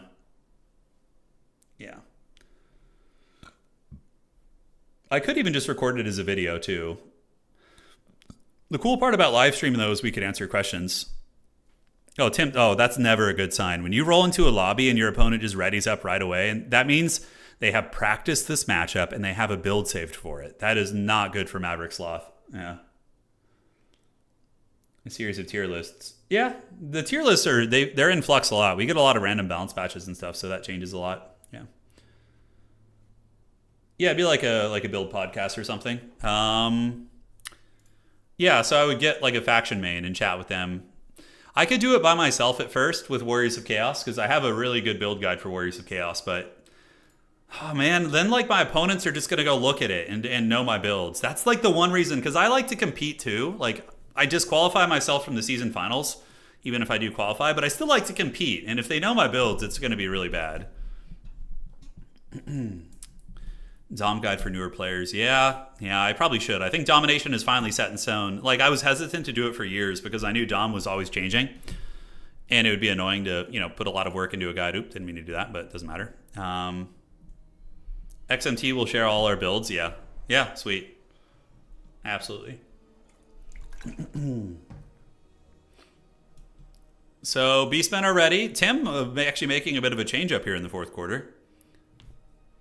You think 30 minutes or an hour for the theory crafting part? I think if you wanted to make a build for every single faction, I legitimately think that would probably take like 2 hours. Because it's not, it's pretty dynamic. There's a lot of like fine tuning. Yeah. Love your streams and videos here. Hey, I appreciate that, Rusty. Thank you, man.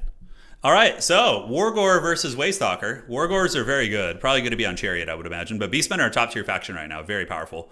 So are Wood Elves. So this is a battle of two very sweaty factions. And we got Malagor, who's just going to be spamming, spamming his Flock of Doom probably. With the Wargores, I would guess, on Chariot. Although against Wood Elves, maybe on foot to avoid being sniped easily. A little bit hard to say. On the other side, we have Vampire Coast, by the way, and Skaven, I think. So faction diversity, I think, is at its best it's ever been. Which is awesome. Like every SFT, last season we were seeing the same couple of factions dominating over and over, but we've had Bretonnia, we've had, I think Warriors, I don't know if Warriors won one, but yeah, like High Elves, Dark Elves, Beastmen, Wood Elves, Slaanesh, Nurgle, like so many different factions are winning consistently, which is great. Yeah. I appreciate that, Synthwave. Thank you, man. All right, so ladies and gentlemen, taking a look at the build of the Beastmen, it's going to be a front line of Ungors on Vanguard, backed up by Raiders. Raiders are good against most of the Wood Elf roster. We do have the Wargors on foot. These guys are really durable and hard to kill, and more importantly, they have Silver Shields, so 4,000 HP, Silver Shields, good combat stats, very tough to uproot for the Wood Elves in my experience. Although if you can get them in open field, you can't shoot them with like your more elite units. We got Malagor, the Dark Plague caster, or excuse me, Flock of Doom caster. Wow, Savage Dominion, actually a Cygor summon. That's a bold strategy. Cygor summons are pretty bad, in my opinion, but Flock of Doom is very good, so that should work out. And Zangor's in the back, and that's it for the Beastmen army. Looking at the hardwood of Tim the Wilder, Tim is going to be using Dryads. Dryads are excellent. They lose to Zangors, I think, but they will defeat pretty much all the other Beastmen infantry, except Zangors and Bestigors, but nobody. Bestigors are very uncommon. There's a couple matchups where Besties are good, but this isn't one of them.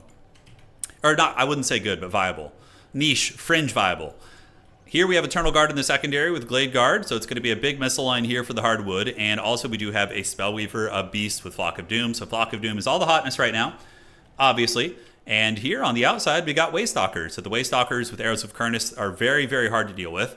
They do a lot of damage just with their auto attacks, and Arrows of Kurnus are excellent at sniping characters and doing respectable damage against pretty much anything. So it is going to be triple Arrow of Kurnus on this one, and of course the other one is going to be having 3 charges as well. So yeah, I like the Waystalkers on the outside of the formation. Yeah, Kislev is not even top 5 factions right now, which is great. They're very balanced. Kislev does not feel bad to play against anymore. I played as them, had success, but I've also been crushed as them, which feels good. I'm happy to see OP factions being, brought down a peg and being, solid. Maybe invite top players on the stream to make a cool build. Yeah, that would be the idea. I would get Tim on there. Tim is really, oh my God. If you guys want to, hear someone who's, so clinical and, just, methodical with his builds and everything, Tim is I believe he works in the tech industry. He's just very, very highly intelligent person and very methodical with his play and his builds. The builds, I think, is what he's so good at. I think he himself would say he has really good micro, but there's players who certainly have better micro than him, but his builds are just so clean. So he would be perfect for that, actually. Yeah.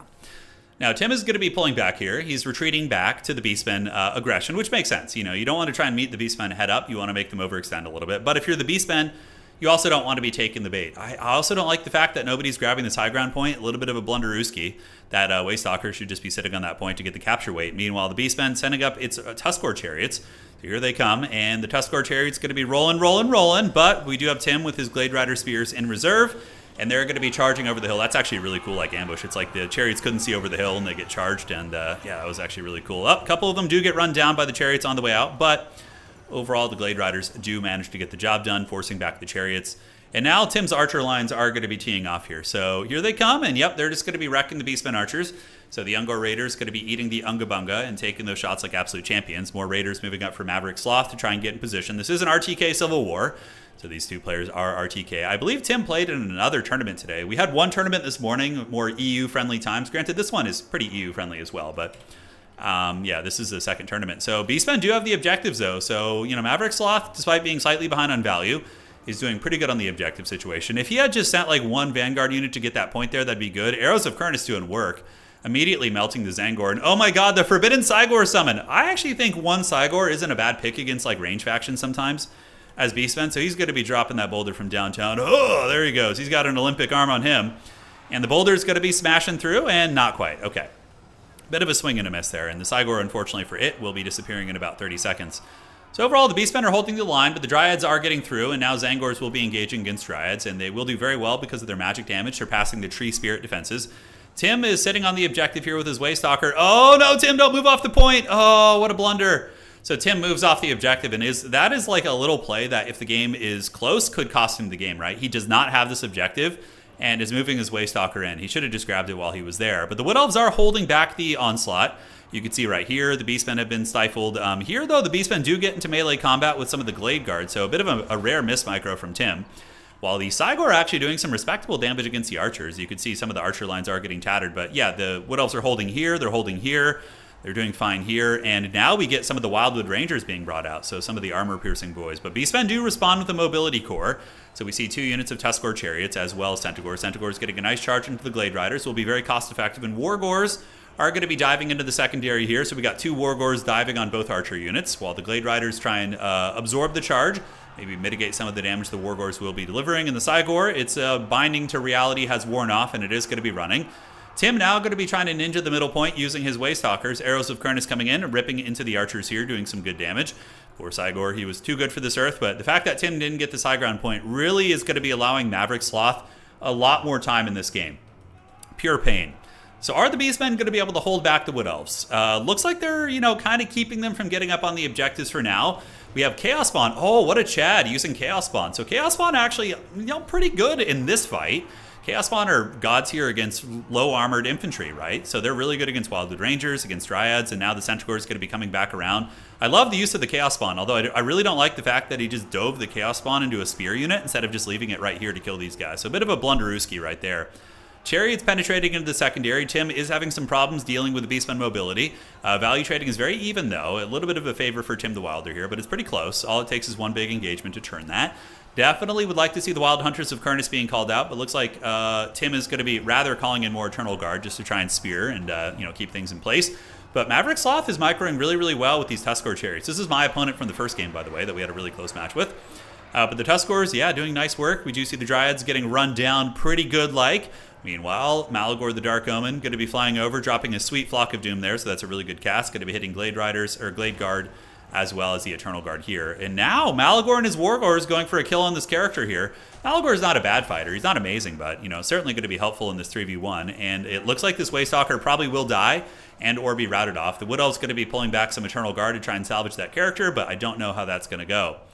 Now, Tim really suffering by not having that high ground objective. That is giving the Beastmen just so much of a opportunity to just grind in this game. And we see another Cygor being summoned. Really interesting. Cool to see that. And so far, the Cygor has gotten a couple hundred value. So, you know, it is a lot of wins of magic, though. The Cygors, I think, Savage Dominion is like 18 wins of magic to do those summons, which is pretty brutal. In the meantime, Chariots still causing a lot of havoc. The Wood Elves have been struggling to deal with the Chariots. And the Wargors don't quite get the kill on that Waystalker. It makes sense. Elves are very elusive and very fast. They're foot characters with 42 speed, so it is able to escape. But now as the Wood Elves do advance up, they are going to have to deal with the counterpunching of the Centaurs. Centaurs are really, really good at just being called out quickly. Man, beautiful shot from that Cygor, by the way, doing a lot of damage against those Glade Guards. So he probably, you know, paid for the Winds of Magic, close to it at least, that one. At close range, the Cygors can be quite disruptive, but Tim is going to be getting a second wind as we do see the Eternal Guard moving up, and Zangors are going to be the response. The high ground point, I would love to see somebody grab that. You know what's really funny about this point is it kind of looks like yeah, it looks like maybe the Beastmen have this, but yeah, Tim has actually grabbed the points. Okay, so Tim does have the objectives here, and now he's back on the board. So I guess I missed the moment where he grabbed those objectives there, but it is what it is. So he does have those. The Beastmen are about 800 down on value, give or take. Malagor's still cackling. Wargore's causing problems. So the Wood Elf army looking very tattered, but the Beastmen are really getting a free life here by the fact that Tim does not have this high ground objective. So that is a big breadwinner right there for sure. So Beastmen going to be rolling up. Objectives in the control of Tim the Wilder. It looks like the Eternal Guard and the Dryad lines were able to finally get there. Malagor going to be pulling back a little bit damaged, and Tim does have a lot of infantry coming in. And oh, this is actually really cost effective for Tim. So the fact that he found a way to make this happen is really big. Wildwood Rangers are really, really good great weapon units with the bonus versus infantry. So this Wildwood Ranger unit will beat both of these Wargors. The Wargors are going to want to run. You can see they're losing a lot of HP, and Maverick Sloth does realize this and is going to be attempting to flee the scene right now. Now, High Ground Objective is currently not owned by anybody, so that's absolutely hilarious, while the Flock of Doomcaster sits in the back for the Beastmen. I think Tim is starting to get the momentum in this game. He is up by, about quite a bit now, about 1,500 value, so his value difference has increased. Zangors, though, will be very cost-effective. Zangors dominate both the Dryads as well as the Eternal Guard in combat, but the Chad Wildwood Rangers, we saw them perform very well in the season championship as well. Wildwood Rangers have just been an absolute beast of a unit since their update. I mean, they're kind of like a greatsword unit, really. But again, they have some, a better stat line with less armor is kind of the trade-off, and they have Vanguard deployment, which is really nice. And they do break one of the Wargors. So the Wargor is going to be sent to the hills. It seems like Tim has kind of something prepared for everything. And now, oh my God, he finally gets the high ground objective, ladies and gentlemen. He finally gets it, and we do see the Wood Elves getting this, and that is going to be a huge one for him. Now, do the Beastmen have an avenue back in this game? I don't think so. Malagor is very close to death. It looks like the Waystalkers, and yep, Tim is using his Waystalkers to snipe Malagor, which is so good. I mean, Wood Elf Archers are very elite. Let's follow the Red Bull cow here as he flies. And the Waystalker is going to be zeroing in. He is zooming in. Oh, sniped in the face. Oh, down he goes. What a shot right there. And he was moving and everything. That was actually a really cool death animation. But the Waystalker, dude, just imagine that as like a movie scene. This like demonic cow beast is flying in the air, and just this Waystalker lining up from like max distance, just sniping it. That's like the most Wood Elf shit ever. Oh, dude, awesome. Tim finally caps it by accident. I know, I love it. But this game's over now. Tim is going to clean it up. The Beastmen, they're leaderless. They're a relatively low leadership faction. Not as bad as Greenskins. Beastmen can last longer without their lord, but Greenskins really suffer without their lord. But Beastmen still suffer, but not quite as bad. In here, we see the Wildwood Rangers take a big amount of damage from the Centaurs right there. Mom, get the camera. I know, absolutely. Beastmen tried to get this point, but that is going to be Tim the Wilder looking to, have a bit of a renaissance in his career here. A comeback from his defeat last weekend. He wants to wash off that loss and get back in the pits. Tim will be playing at a major event, though. So, fun thing is that the season finals that we had last weekend for Total Tavern, the big major event, we sent out the prizes to the players. And one of the prizes for the tournament was that the top 2 players for the tournament get invited to another major tournament hosted by Creative Assembly, which is going to probably have at least $1,500 in prizes. So Tim the Wilder and Solasora both qualified. And Dov Plays also hosted a qualifier, which I don't know if you guys saw that. So in his, I think he had, who qualified for his? Was it Scrambled Egg Special? I think it might have been Scrambled Egg Special qualified. And then there was another player, I'm not sure who they were, but so Tim will be back, and he'll have a chance to revenge against his clanmate, which will be pretty fun. We got the narrative here. But yeah, Wood Elves just have a lot of sustained power on the battlefield. They were pretty good. I think the Wildwood Rangers were the big carry pieces. The Wargors were the one thing that were very disruptive in the Wood Elf backlines, but eventually they were dealt with, and Tim has probably got this game in the bag. Although his Lord isn't going to be super useful when it runs out of WOM. Are the Beastmen going to resummon Malagor? Probably not. Looking around the battlefield, we see that, that was Legolas for sure. We see here and here, there's nothing left. We do have one Centaur right here and just like a Haggard Chaff unit, but for the most part, a healthy unit of Sisters, a ton of Spears and Wildwood Rangers, full objective control, Dryads, Archers still functional. These Dryads get Shield of Thorns from the Sisters, which is pretty badass. And now the Archers are going to be pressed. Centaur's Desperation Summons coming out. But that is going to be it. GG, well to the plate, ladies and gentlemen, as the Wildwood Rangers do advance up, pushing these guys back. Maverick Sloth, an absolute chat of a player, very, very solid opponent. But he is going to be folding here as the Curse of Onrare is activated, and the game is going to be over. So, well played to Tim the Wilder. And let us see how we're looking on the other side. So B6 and Scrambled Egg Special are still playing. And I will host the Grand Finals lobby. Yes, yes. So yeah, the CA event, I don't know when it's going to be. I think sometime in the next couple weeks. There's a couple dates that I think are being floated. But and we're going to have Dov casting with us, Dov Plays. By the way, how many of you guys in chat watched Dov do. I would be curious to see what he thought of domination mode. Like, because I know he mainly does like land battle and conquest, but yeah. So the way stalkers did really good. The beastcaster was fine. Archers performed pretty well. Just Tim with a very steady armory. It's very steady, very traditional. Nothing too crazy there. Sisters of Thorn are a cool pick. I like the Beastmen build. You know, I thought it was good. The chariots were very disruptive, these Razor Gore chariots. The Wargores kind of got shut down by those Great Open Infantry, though. All right, so let's set up the Grand Finals lobby. And here we are. We're about 3 hours in. So it looks like we'll have the ceremonial close out the stream with some Warcraft 3, perhaps. If it's really, really fast here. Okay. Finals lobby. And let's see what the map is going to be for the finals. It is going to be Chateau de Roquefort. That's a map you don't see terribly often, but it's a really nice one. Chateau de Roquefort by Waka Waka 3000. Yeah, Dov casted a tournament. He did. Of Dom. I'd be really curious to see what he thought. There's not too many domination casters. There's a couple people who do it who are like up and coming. A lot of the OGs, you know, multiplayer guys. I mean, I don't think Indie Pride really does too much Total War casting anymore, but maybe he does. I'll have to check. I know he's doing like a lot of the Space Marine game and other things. Dov does mostly land battle and conquest, which makes a lot of sense from a business perspective too, right? Because a lot, you know, I used to do a lot of land battle as well, and I think a lot of people wanted to keep seeing land battle too, so that gives a nice continuation for them. Because Dov is a really great caster and solid dude. Human Boy also does mostly land battle and conquest. I don't know if he ever does domination. Let's see.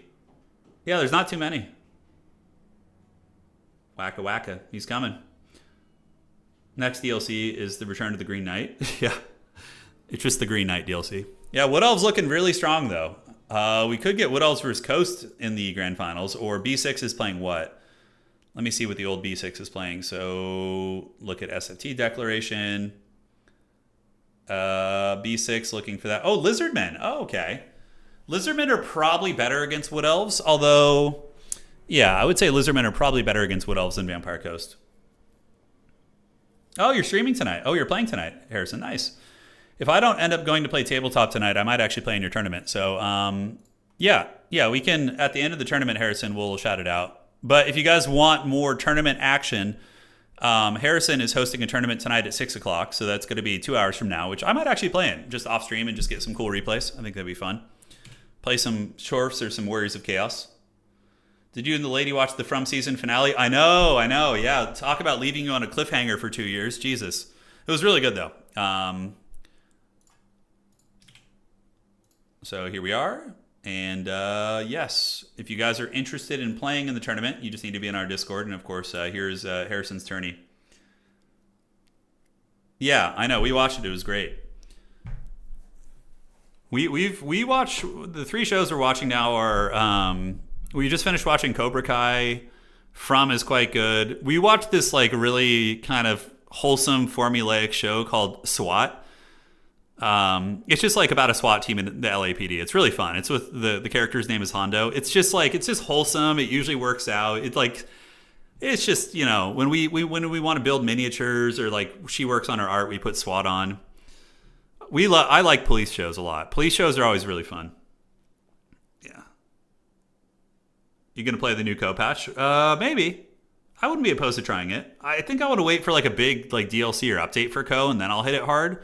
You know, for a couple weeks. That's usually what I like to do is, you know, when a game gets updated or comes out, I hit it hard for a couple weeks and then, you know.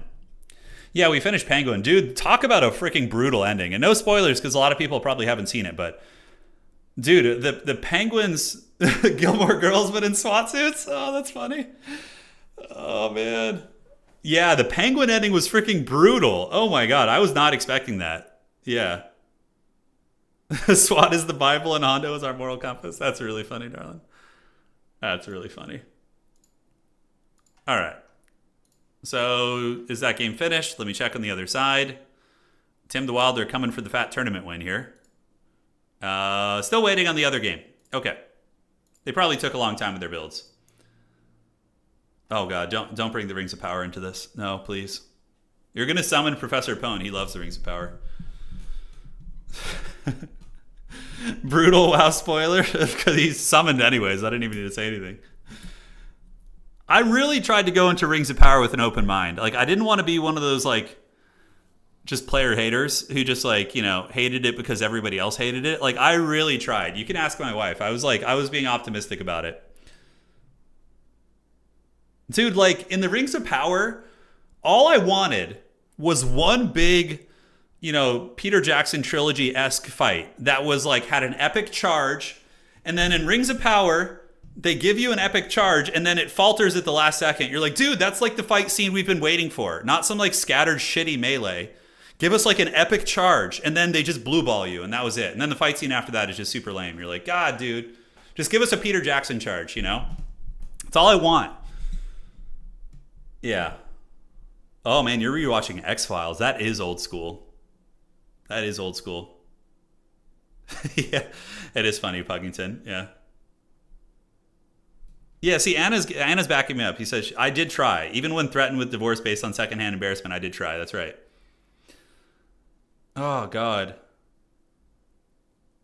But I understand. Like, if Rings of Power wasn't a Lord of the Rings show, like, let's say it was, like, a unique fantasy show, you know, it has a generic Dark Lord, you know, whatever. And the premise was similar and it was like, you know, everything was just similar. It would probably be a fine show. But I think one of the reasons why is because people have high expectations from Lord of the Rings and from the trilogy.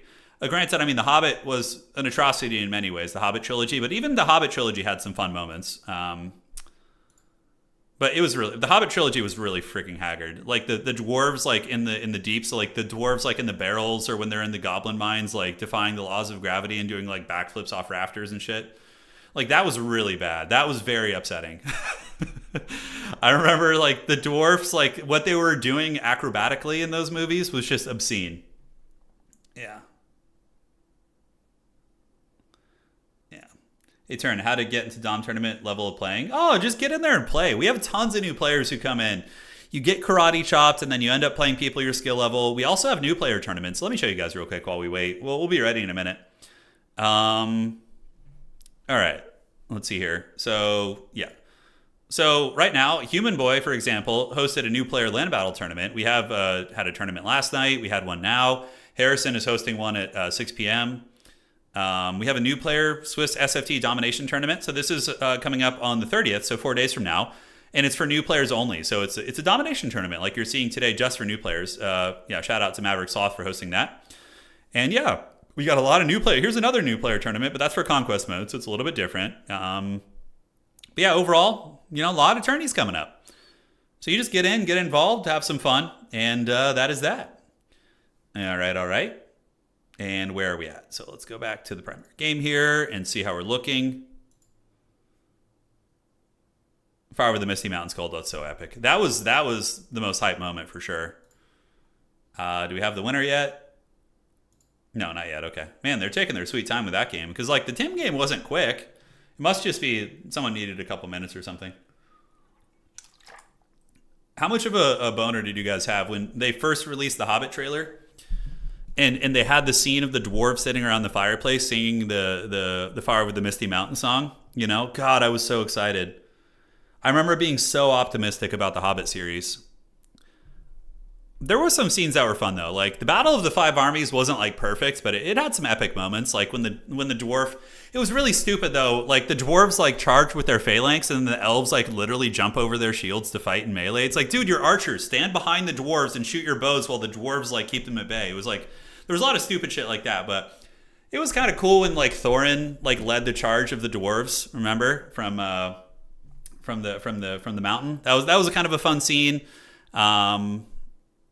You know, Galadriel and the council, the White Council fighting against the Nazgul was kind of a fun scene. Like there was some fun moments. You know, there were some fun moments. You cease being optimistic the moment they announced it as a trilogy, says, you know, Xeon. Yeah, that's fair. I think you were ahead of your time. You had good foresight. I kept the optimism until I saw the first one. Yeah, the book is really short. It is. That's right. Okay, so refreshing here real quick. Just need a minute. All right, I'm going to be right back in just a moment. Refill this water, and we will get this party started. BRB.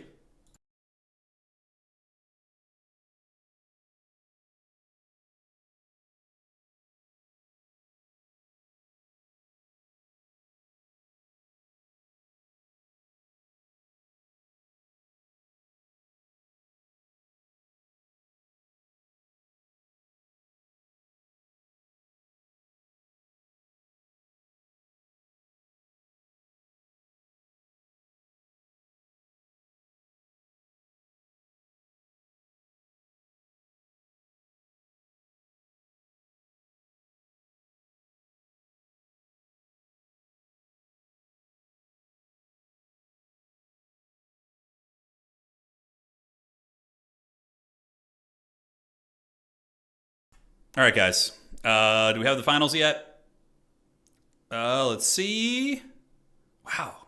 Yeah, they're still playing. Jeez. Yeah, Thorin was fun. I think some of the best moments in the Hobbit series was the flashback scenes when they flash back to the Battle of Moria. Was it Moria? Yeah, when they lose Moria, that was a really cool scene when like the dwarves are battling there and Thorin takes on the orc. I thought that was really fun. There was potential. Yeah, the dwarf elf love arc was pretty ridiculous. What about Legolas defying the laws of gravity when he's like, there's literally like boulders falling, like, you know, just like a dead fall, and he's like climbing up them. Oh my god, that was so haggard. The forced elf dwarf romance. Yeah, it was pretty bad. I don't know who thought that was a good idea, but you know, teach their own. There were some people must have enjoyed it. The Mario jumping? Yeah, that was the Mario jump scene.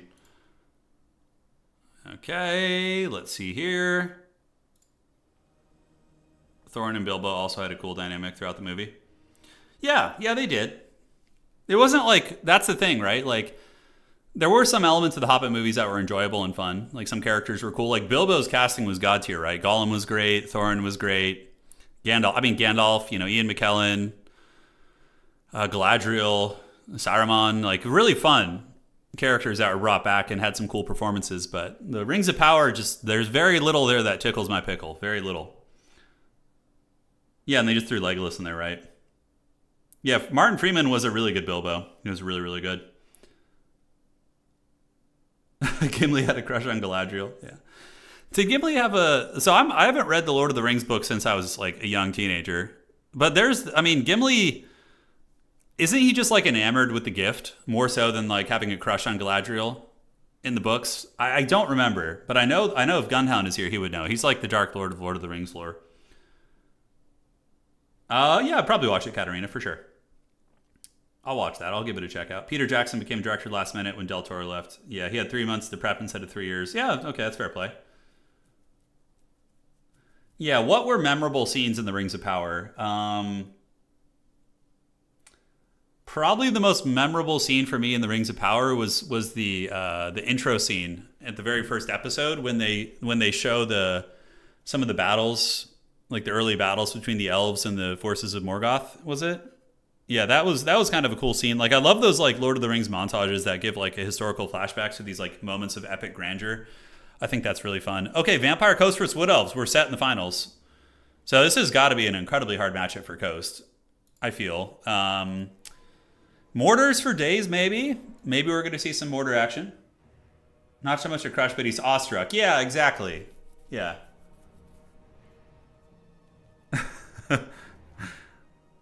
Yeah, Gimli is stricken by Reed and honored by the gift, but there was nothing. Yeah, he was in love. Yeah, that's what more I thought. He's more like enamored. Yeah. Cool. So mortars would probably be my go-to if I was scrambled egg. I don't even know though, like how you deal with this. Like, I feel like this is just so heavily favored for Wood Elves. They just have always been so good against Coast. Like Deepwood Scout, Swift Shiver Shards are freaking brutal. They just like crush most of your roster, right? This map is also going to be hard. There's not like, line of sight is very open here. There's not too much line of sight blocking, so Wood Elves are going to feast potentially. But if anybody can do it, Scrambled Egg Special probably is our best Vampire Coast player in the world. So yeah, Scrambled would be able to find a way potentially. Queen Bess, no. Tim will just dodge Queen Bess like every single shot. Queen Bess is good against like newer players because they don't like dodge the shots as well, but like high level players typically can dodge Queen Bess. Yeah. Absolutely.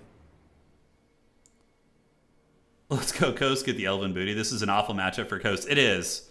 Yeah, maybe you just have to do a crab rush, like big armor crab, and just like try and push Wood Elves back and get a triple cap right away. You know, Tim is the type of player who will yield the objectives initially though to get the right army composition and angles to attack.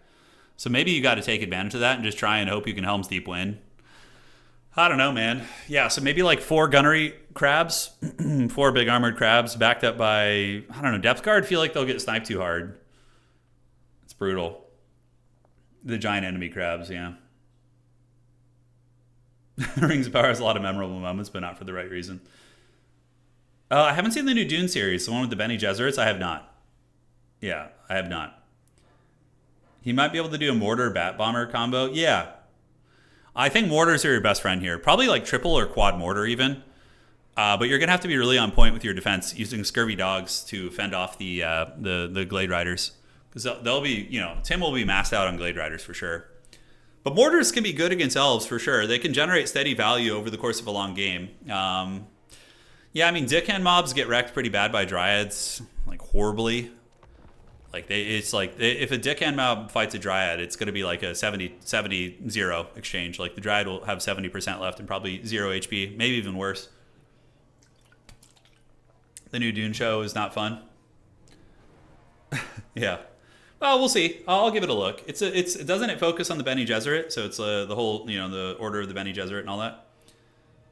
Some of the crabs, some of the electro crabs, yeah, they might come.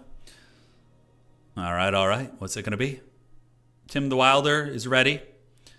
Just about the scrambled egg. I'm really genuinely curious what the builds are going to be. These guys are both pretty honorable folk. They probably wouldn't look at the stream. But just in case they're chilling here, I'm going to put up a blocker while I look, just to sate my curiosity. Yep, exactly what you'd expect. Exactly what you'd expect. Okay, so both players basically playing just straight to the books here. So you guys are in for something. Yeah, Path of Exile 2. Definitely not my forte. Kind of the action RPG genre, but yeah, let's put up a little bit of a poll here. I'm kind of curious what you guys would like to see. All right, it's ready up here. So I'm ready. And which game?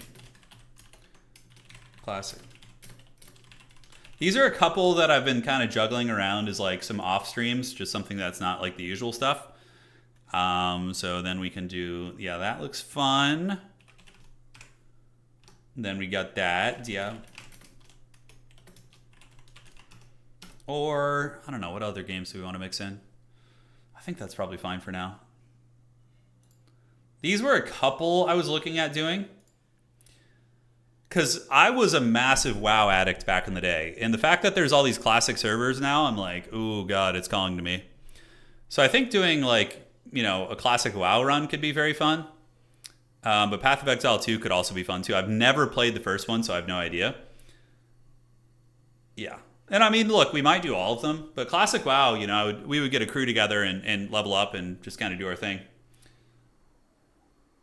Yeah, Path of Exile's crushing it, man. I'm surprised. We'll leave this to the end of the stream. And this would basically just be the order. But yeah, I was a WoW addict, man. I was a hardcore arena guy. Hardcore would be fun, though. Because then if we die, we just like, okay, well, I guess we're done covering this. And we could just go do something else, Yeah. If you played Classic in the past, you would like it. Yeah, I played Classic WoW. I played WoW. I actually played the alpha test for WoW, World of Warcraft, like in the early 2000s. Go play WoW with Grubby. So is leveling up in Classic WoW, did they change it at all, or is it still super slow? Because back when I used to play, it used to literally take like what was it, 10 to 15 days played to get level 60? Just some obscene amount of time. Is it still like that?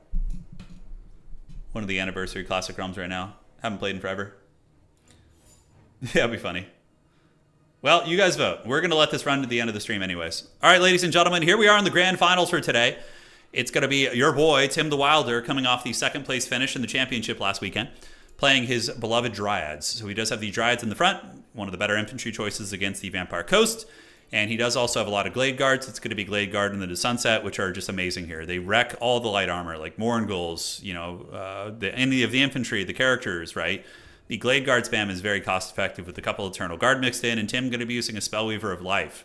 Now, for the Vampire Coast, it's going to be a very wide army, a lot of dickhand mobs, so they're there with Bombers. Now, Bombers are the counter against Dryads, but the problem is Dryads counter deckhand mobs, and then Bombers counter the Dryads, but then the Glade Guard counter the Bombers. So the rock, paper, scissors of it doesn't work out very well for Scrambled Egg, because he eventually loses in that rock, paper, scissors situation, right? Scurvy Dogs on the outside, triple mortar.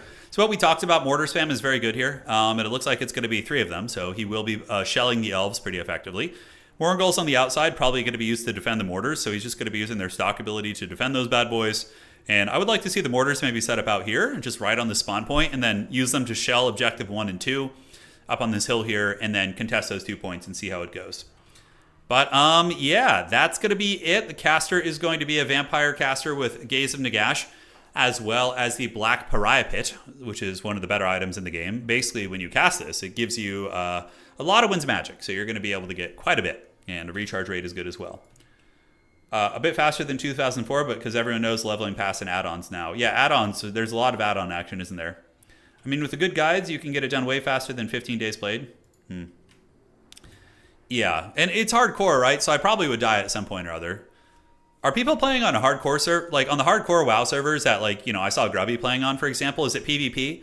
So, or are they playing PvE? Because the dangerous part about hardcore is when people get level 60, they'll come and camp people leveling up and basically just grief you, right? Is that still a thing? Your streams have been a godsend while home on paternity leave with my twins. Hey, congratulations, man. And I got you. Especially Legion Tower Defense. Yeah, we will be streaming Legion this week, too. That is on the docket. Yeah, Scrambled loves his Vampire Coast. He does. He's the spiritual successor to Anticity here with the Vampire Coast. He plays them, and he does really, really well with them. So, all right. So the battle is on, and here they come. So advancing up are the Scurvy Doggos. They're going to be going to contest the point, but immediately we do get Dryads advancing. So really, really nice using the Dryads on the Vanguard for Tim, because they come up and they just secure the objectives, and the Vampire Coast is immediately going to start shelling. But the Arrows of Kurnus going in and hitting the bomber mobs, so not going after the mortar. Oh, the Arrow of Kurnus hit the cliff face because he shot from a weird angle, so it went up and then tried to missile down. So one of the Arrows of Kurnus is actually a complete whiff. Yeah, tricksy hobbitses. All right, so advancing up, we do have the two Scurvy Dogs over here. Scurvy Dogs are going to be looping around while the mortar's going to start raining some hot fire on the elves, but the elves going to be able to avoid it for the most part, although mortars do scatter in such a way that they still kind of hit you sometimes, even if you're running away. But the mortar shot moving in, and it does nail the Dryads here. And on the outside, all three objectives in the clutches of the hardwood. The Vampire Coast is a very ponderous faction. They're going to take their sweet time moving up here. Tim the Wild, they're going to awaken the wood. That's what she said. And a really nice cast right there. Actually does a lot of damage against the low armor of the zombie pirate gunnery mobs. So they're going to be advancing on up, and here they come. So Morngulls are cruising, and here in the back we do have the mortars blasting away as well. Looking very, very cool. And will Scrambled Egg be able to get the points back? I think Tim is going to yield the at least objective 1 out of the gates.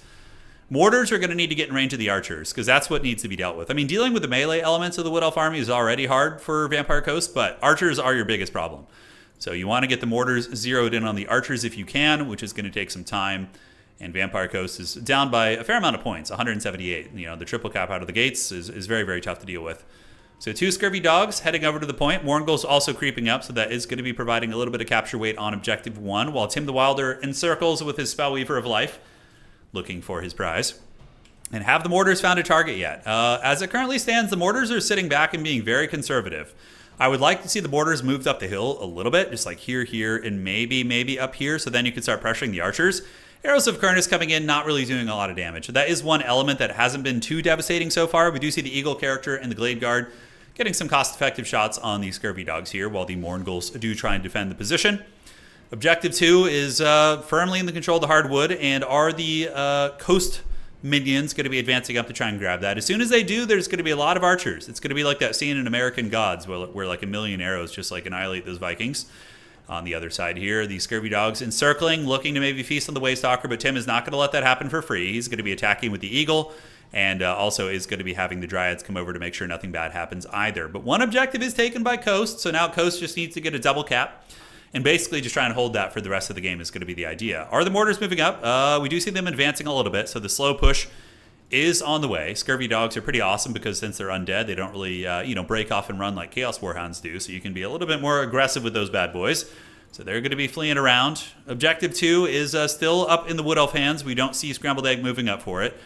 What is he going to call in? So we see a call in here. Is it going to be more Scurvy Dogs? Oh, actually the Night Terrors. Interesting. So he calls in the Arwar Morngulls, which will annihilate Dryads pretty effectively for sure, but very vulnerable against missiles. Morngulls only have 30 armor, and they do have a little bit of missile resist here at 30%, so not the worst thing in the world, but overall they do get wrecked pretty bad by that.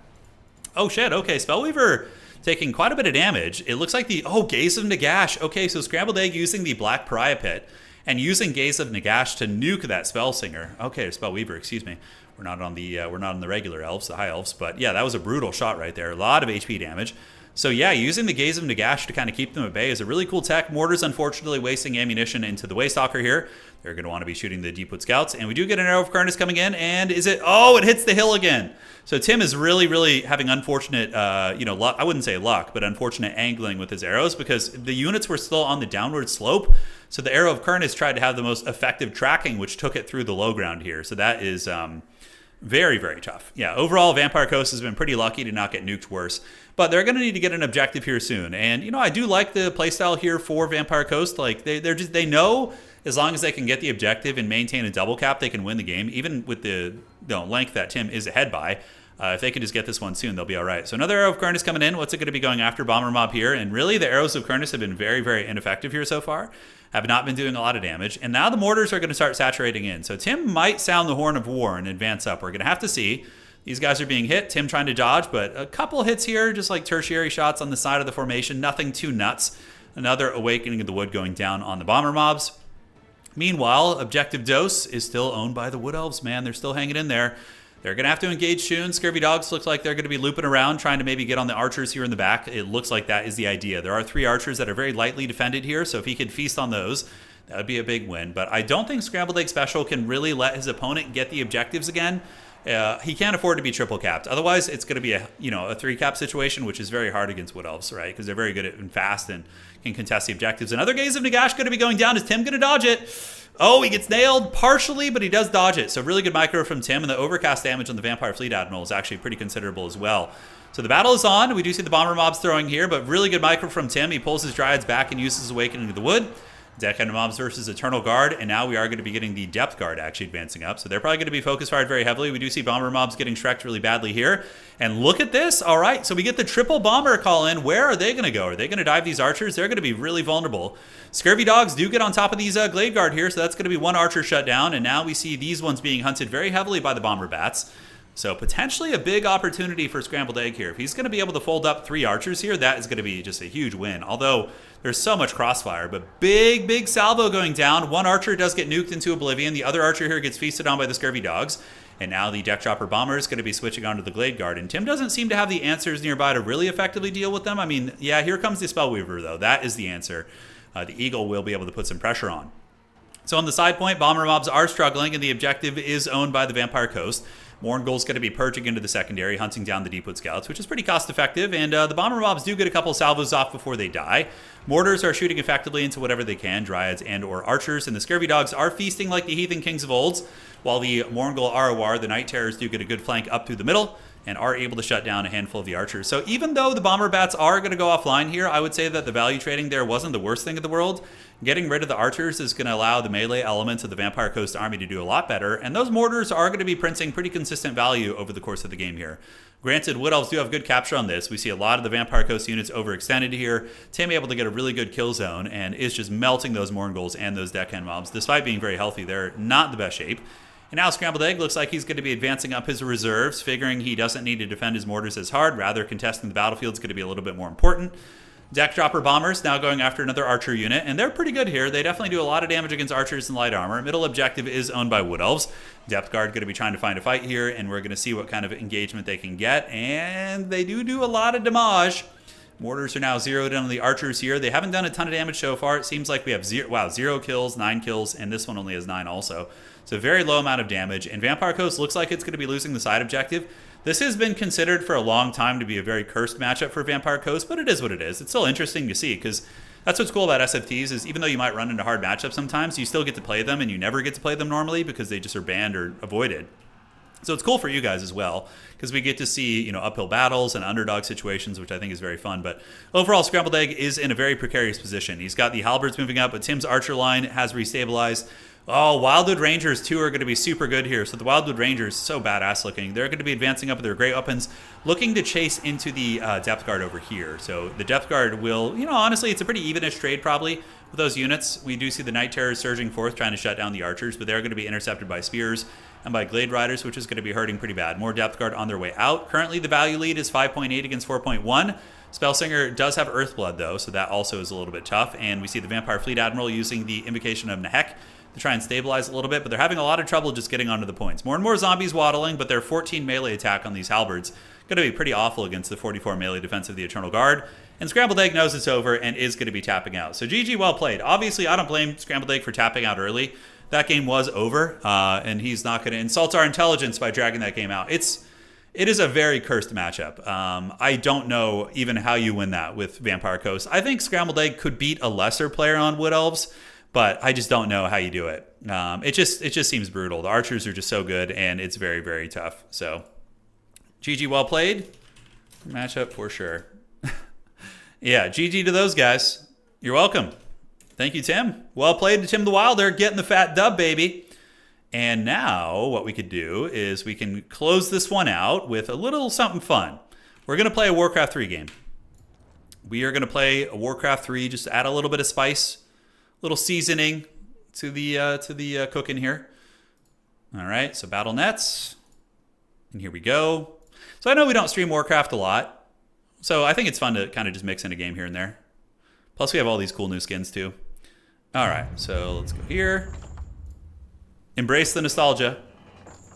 And cool, so who do we want to play? All right, so it looks like you guys want to see Path of Exile 2. All right, I've never played it, but that'll be fun. So we'll give it a try sometime in the next few weeks. Probably once we get through the DLC stuff.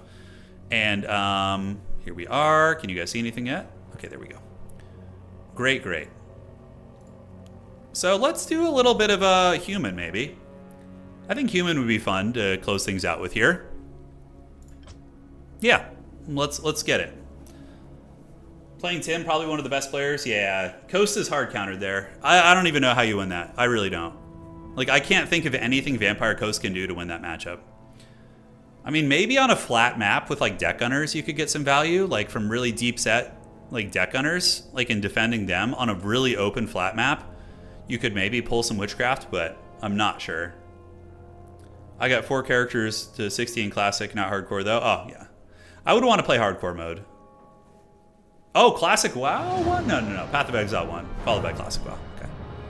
Human versus human. All right. Uh-oh, this guy's got a scary picture. He probably plays a lot. Okay. What is it? Yes, my lord. Righto. Dude, the sounds of this game are just so nostalgic, you know? They're so good. Yes, me lord. Okay, let's get this and get the wall off going here. All right. Looking great. And here we are. D2. I was surprised to see T2 at the bottom as well. I was. Okay, let's do this to block it so nothing can get through there. I don't know if they could, but we're going to play it safe. And yeah, we're about ready to party. Thank you guys for sticking around. This is going to be the end of the stream. If you guys enjoyed it so far, drop a like. We're probably just going to play one game, unless I lose horribly, and then my ego might just force me to play another one. So that is a possibility. Now, what hero do we want to go? It is a human mirror match. Archmage is for sure the meta. Archmage is very, very strong. We could go Paladin Rifle. I need to see if he's doing fast expand, though. Yeah, I need to see that. Archmage is just so superior to the other choices, in my opinion. But I'm going to do something different for you guys, because it's probably boring just to see the same thing over and over. So we'll do Pally Rifle and see if we could just have some good micro. And plus, with Paladin, we get to use... I think I have a cool Paladin skin on, so we'll see what it's going to be. All right, so Paladin's going to be the choice, which is going to be very risky. Probably borderline meme territory, but it's all good. You know, I don't know how good my opponent is. We're going to find out. Let's get footies coming out. Very good. And we're going to do some creeping. Pit Lord. Oh, I should have done Pit Lord. Yeah. Shit, I should have done Pit Lord. It's not too late, actually. Solo Pit Lord. Job's done. Do we do solo Pit Lord? Yes. You convinced me. All right, we're going solo Pit Lord, baby. How could I forget the Pit Lord? He's everyone's favorite here, like hands down, right? All right, let's get a little tower there, and we're gonna get another farm here to block this. Oh, Pit Lord. I don't have a cool skin for him, I don't think, though. Yeah, I don't know if I do. Okay, that's enough workers. We're gonna get another footy here, and then we're gonna pull and probably pull Vills to creep that. Okay, so where are we at? And Pity's gonna be here in 8 seconds, so let's get a couple of you guys. 1, 2. We're gonna come here. My opponent is trying to creep on me here. Oh, I do have the cool Pit Lord skin. Oh, Big Daddy. Let's get it. All right, so we're gonna go cleaving attacks, which is gonna be super fun. We're gonna creep this out, and then we need to get a vault here. So let's do this and get you. Get a tower going soon. Oh, Pit Lord as galore, dude. Is my opponent really gonna harass me? No way, right? Dude, as galore. How metal of a name is that, right? Okay, let's get you back to work. Is he really gonna try and jack this? Oh my god, really? Oh my god. Oh, he got netted. All right, let's see if we can pin this guy in. So we're gonna go here, get you under here, and get you here. Oh, the MLG surround still got it. The old man still got it, baby. All right, yeah, that's what I'm freaking talking about. Oh, and it gives us level 2 also. That's super sweet. All right, so let's go with Rain of Fire. That's gonna be kind of fun, actually. Try and get some Rain of Fire action. So now we're gonna go creep the expansion. So let's get you guys to do this, this, and then come over here. You guys, we have Kolek at home. That's right. This is like the Walmart Kolek. That was very good though. So I will do probably a traditional fast expand. All right. I feel like I should have done the Howl of Terror. You know? I feel like we should have. All right, so we do have the tower. We could age up. Dude, Mongrathod is just a beast here. Look at these guys. So we get the reinforcements coming. Pull you back. We do have a vault, and we'll age up here in a second. Or I could just fast expand too while I'm at it. Okay. Let's get you back. The Pit Lord's doing it. My opponent likely has expanded, I would suspect. All right, what kind of item do we get? Ring of Regen's actually pretty good for the big man. All right. Research complete. So do we expand here? I think we do. So let's get an expansion like so. Are they going to build it? There we go. Good job, team. So I could take my pity down and go harass my opponent, which would probably not be a bad idea. Although my army is quite beat up. I think I need to get level 3 first. So let's go find an easy camp to get level 3 off. And then we're gonna go troll in my opponent's base. Oh, I forgot the freaking scroll thing. Damn it, that's annoying when that happens. Okay, so let's go get level 3, and then we'll get Rain of Fire, and I'm gonna go harass his worker line there, which is gonna be fun. All right, build some of these. Oh, hello, hello, sweet prince. All right, Pit Lord. Are we gonna get his injured one? Nice. Okay, so I guess we just get the water Ellie right now. Get you running this way. I know the Ellie will get me level 3 if I can kill it, so nice. All right, so now we can get the Rain of Fire. Creepjack him here. You're gonna go up here and back to the base. You have an expansion coming, which is gonna be great. All right, so let's go see if he's expanded. He's probably ahead of me on the expansion game, I would wager. But it's all good in the neighborhood. All right, let's get a couple of you guys. We're gonna go down to his base here, see if he's expanded. You go here, and it looks like there's a couple of footies thinking about raiding my base, so we'll just call to arms and deal with them.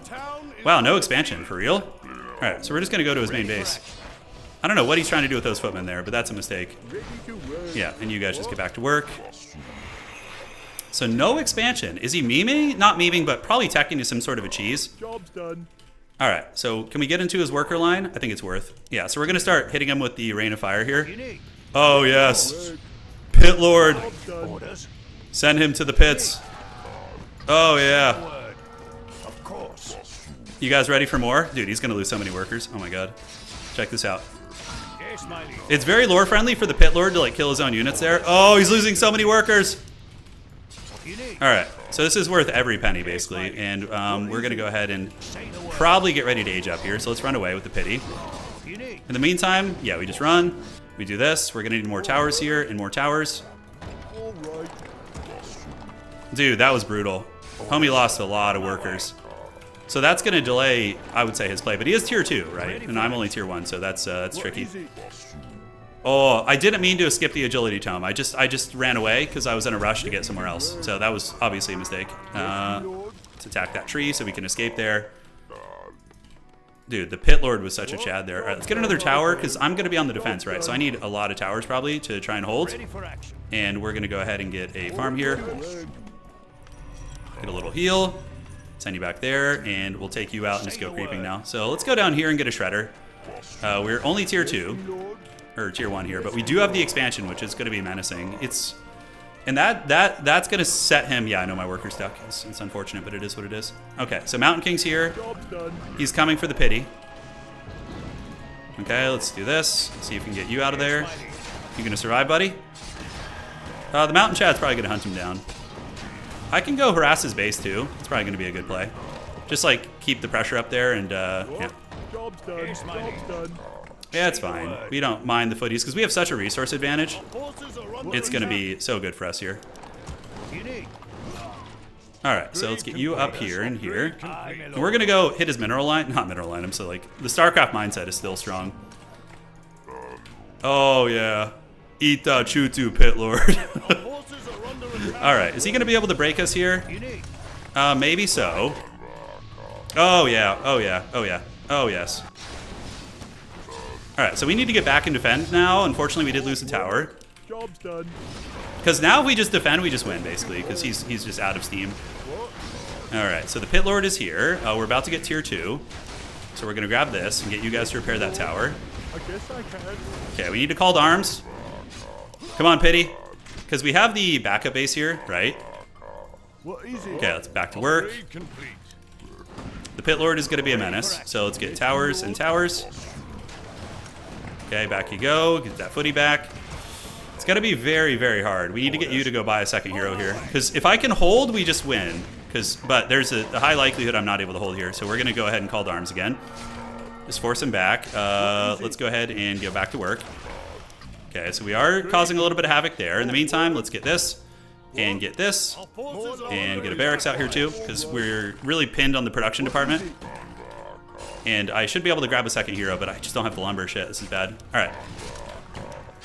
Okay, let's get Pit Lord to do his thing. Calling to arms, my opponent's gonna flee. If I can just get him to TP, we basically win the game. All right, so let's attack with Pity. We do have the expansion. I mean, even if I lose this, maybe. Yeah, if I can trap this little mountain sausage, that's gonna be pretty big. Okay. Unfortunately, yeah, despite the Pit Lord being very large, he can still fit past me. All right, so you guys in the meantime, let's do this and this. Get you guys going here. Make some woodworkers to replenish. Pit Lord could do his thing, but I really just need to get a second hero. All right, Pity. Get him. You guys get back to work, and we will keep doing our thing. All right, so Pity's going to just keep chasing here. We're in a pretty good position, I think. We've held. Let's get some of these. Asgalore needs some. He needs some homies. He needs some wood, man. He needs some serious wood. Let's get you guys on the wood here. Let's pull back. I think we held that pretty well. And now we have this backup base too, so that's very nice for us.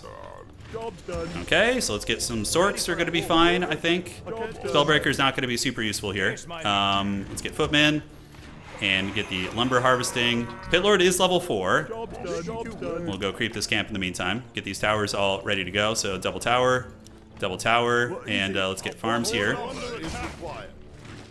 I don't know what hero to get next, honestly. I'm not sure. Probably need to just switch into some sort of rifle. So let's get a blacksmith. Okay, so we cleared that out. Let's continue leveling. I don't have a TP right now, so a little bit dangerous. Let's go clear the shop and I can buy a TP. But we killed his entire worker line. Like, it was brutal damage. He shouldn't be able to get my main base. Okay. Can we fight this? Maybe so, maybe. So we do get this, and the Pit Lord is now cleaving away. Okay, that was actually not bad. We do get a little pick there. He tries to hammer Asgalore, dude. Does he not know who he's dealing with here? The mighty Pit Lord Asgalore. Oh shit, I don't have a TP. I better be really careful here. Okay, we get another pick. And do I go tier 3? I think I do not. No, we need to get a second hero. So for the second hero, I don't know who we want to get. I kind of want to just buy a tavern hero, you know, be done with it. As far as this goes, let's get Sorceress and Spellbreaker. He's at the expansion, but we have a lot of towers here, right? We have a lot of defenses, so there's no way he's going to get that. So let's buy our second hero real quick. And, yeah, I think we got to defend this. We don't have time. Ready for magic. Okay, so Asgalore's going to head over there. My towers do fend them off, which is great fun. Awesome. And I think my opponent did clear that out. So let's go ahead and get this. And we can switch into rifles, actually. Probably would be better. This Pit Lord is a freaking boss, though. He's just like an absolute monster. I don't know about the Rain of Fire. Probably switching into the Abyssal Howl would be better now. I need to go see if he's expanding, so let's go send a footman down there. TP probably is a good idea. Especially if we're going to be creeping kind of greedily around the map. Okay. Do you require a... Let's go get the Shredder. We need the Goblin Shredder, for sure. He could be switching into like a cheese build, but I don't think he is. Magic in the air. This is going to get us level 5, so then I'm going to show you guys some truly forbidden technology. Okay, so he's coming this way. We have the Spellbreaker, so let's run it back to the base. I just need to get level 5 here, and then we can peace out. So hopefully I can finish this freaking rock golem before I get ganked. Oh, thankfully he's going to my base. Okay, good. So that means I'm going to get this, and then I can just TP back. Yeah, I have like a really Helm's Deep tower situation now. Scroll of the Beast is quite good. Let's get this. Pull you back. And I don't think we need a TP, actually. Okay. Let's come back here. Let's gather up. Let's grab another hero. So, I don't know. We'll grab like some sort of a tavern hero. I don't know which one, but there's plenty of choices. All right, we'll rebuild our altar back here. And probably, you know, let's just get Crunk Nasty and get a freaking, yeah, this is going to be nice for sniping shit. Alright, so we do get this. He's just killing random buildings here, so nothing terribly devastating. We do have the bases online. I don't know if this mine ever got fully back online here, so that's tough. Alright, so let's pop the Scroll of the Beast and then run up and fight. We got to be careful. He's going to try and snipe the pity. Obviously. And then I just TP back in the base when the time comes. His guy here is pretty vulnerable. He's going to hammer time me pretty hard. Okay, so let's focus down the Mountain Chad if we can. Oh, why are you still doing that? There you go. Get this guy. Maybe we get him? He's pretty quick. I don't have the boots with the fur. Come on, get him, get him. Nice. Okay, so the Mountain Chad is down. So now we just need to run Lady Vosh down here. No expansion from my opponent here, but he is ahead in some regards. We're going to want to get this back online here. Let's do the big firestorm on those guys. Nice. And then just keep attacking. Yep, they're going to run right through it, which is excellent. All right, so Lady Vosh, she needs to run around here, here, and here. Yeah, killing the Mountain King was pretty big. So let's go keep here. Get you here, and then let's get a footy to go buy a Shredder. I think we just win because of the expansions. That's probably going to get us the dub. All right, and then we can start producing Knights at tier 3, which is going to be outstanding. Okay.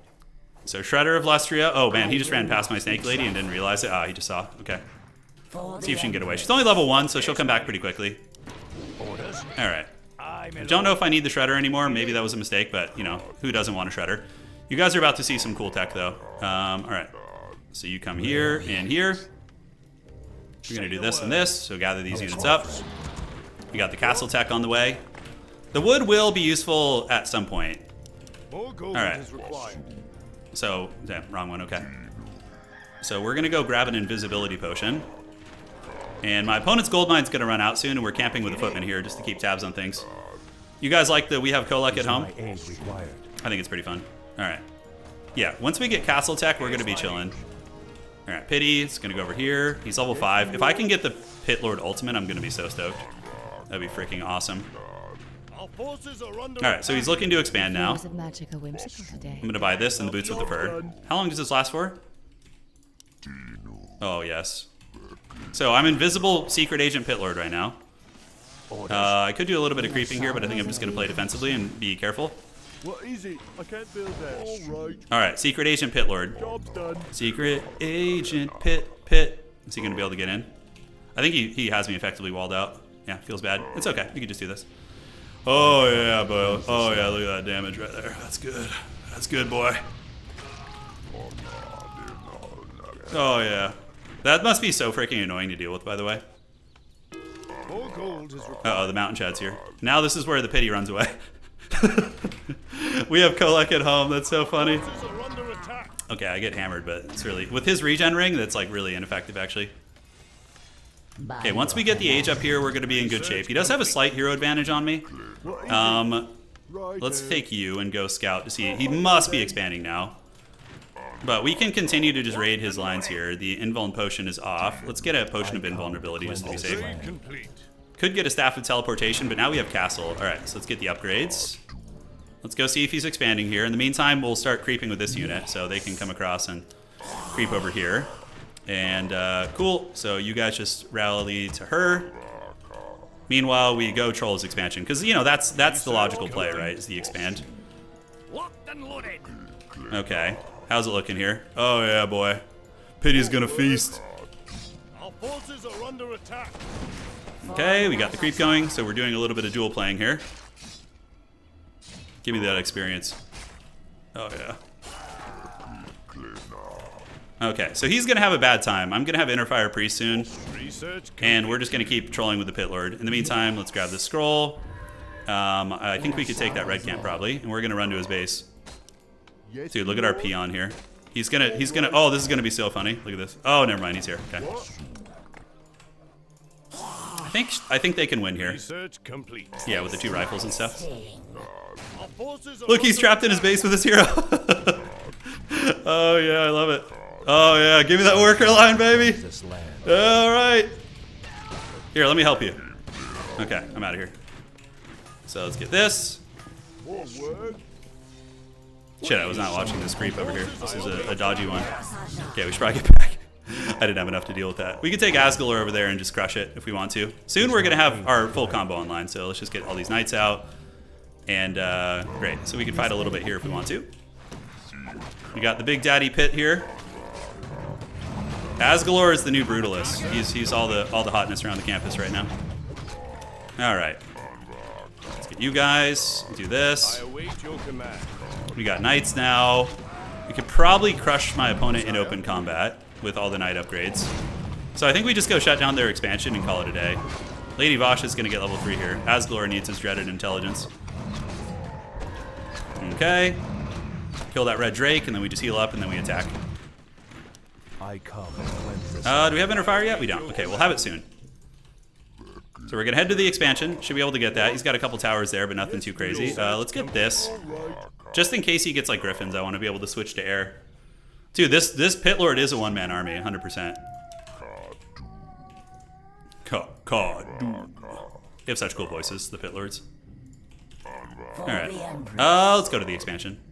Although I could just go troll his base again, troll the worker line here. He does have his dwarf there. Okay, he's not gonna let this happen again. Oh, he's got a decent little army actually. I don't know if we win this. I didn't expect him to be tier 3, but looks like he is. Alright, so we're moving in. He's gonna try and thunderclap there. It's fine. Pit Lord's taking a little bit of damage. The dwarf only has a mana potion, but he does have a paladin now. Okay, actually probably even gonna have to. Oh, that's right. He has undead units. Oh, or I'm undead. Yeah, okay. So let's finish the sausage. Oh, nice TP there. Okay, we killed a knight, and then we had to get away. I forget that he's got, what's it called? Yeah, we can grab the healing scroll. Do this. I just need to get level 6, and then we'll crack him open that way. Should have the Inner Fire soon as well. So I'm gonna need some potions, and then maybe an invuln. Yeah, because the paladin has holy light against me too, right? So that's pretty nasty. Could go for the red. By your command. Okay, what's going on with these control groups? There we go. All right, do we have Inner Fire? I think we do. So Inner Fire set. So now we'll be all right. Yeah, I got smited by the light. That's right. I think we'll be okay. I have another TP. If we can come and wipe out some workers here, that'll be really good. I think our army was bigger too. I could be wrong. On Raka, Ita Chutu Solo. By your command. His heroes are definitely more menacing than mine, I would say. Taste my sting. So let's drop a little bit of hot fire over here. Drop some sick beats on his worker line as we have been all game. It's experience, you know, every little bit of experience gets us closer to the dreaded level 6 Pit Lord, which is going to be awesome. Okay, so we got all the towers down before he got here. We now have Inner Fire, which is really scary. I expect a TP here, probably. Do we want to go over? Yes, my lord. Let's go ahead and get that. We can maybe prep the steam tanks. Oh, run into the fire, peasants. All right, that's pretty fat. He probably saw how big my army was and didn't want to take that fight, so we're gonna go to the middle. I could ninja another expansion. We'll grab you guys. We have plenty of workers. Let's bring them down here. Oh wow, counterattack. Okay, I respect that. That's cool. We should be able to just chase him and get him here, though. He'll kill like maybe the vault, and that'll be it. You know, let's build another one back there. Yeah, his army looks pretty small. We need to make sure we got everybody here. All right, so he's going for the castle. Do we have everybody together? Yes, we do. So pity, I'm just going to use safely from a distance to avoid the sniping. Yeah, we have a lot of Inner Fire Knights. So more than happy to just chase after him here. Oh, he's going to miss TP with some units. Okay, he didn't. Great. More work. Okay, let's go secure the middle, maybe. What is it? We want to keep getting the upgrades. If I can get another base, that pretty much heals his doom, right? Yes, me lord. Okay. In a sorrow's He won't be able to afford this. What? I assume he already creeped this. Okay. Yeah, Pit Lord is considered undead. Yeah, correct. So you can't heal him. Off I go then. So just like map control. brilliant. Yes. me lord. What? Right here. Okay, so we got our Knight Core. The priest should be healing. For the Okay, so let's heal these bad boys up. in a sorrow's name. Yes, my We need to get all the priests into a control group. What ails you? Alright, there he is. So let's head him off. More than happy to fight him here. By your command. You guys can power build this. We're gonna chase him on down. Down to Party Town. There we go. Let's keep the Pit Lord back, because that's gonna be his breadwinning play. He's gonna try and snipe the pity. Yeah, see, he's already on it. So let's get you guys healing. So Pit Lord's just gonna retreat back, and look how many knights we have. We just have such a steel wall of knights. The DPS is brutal.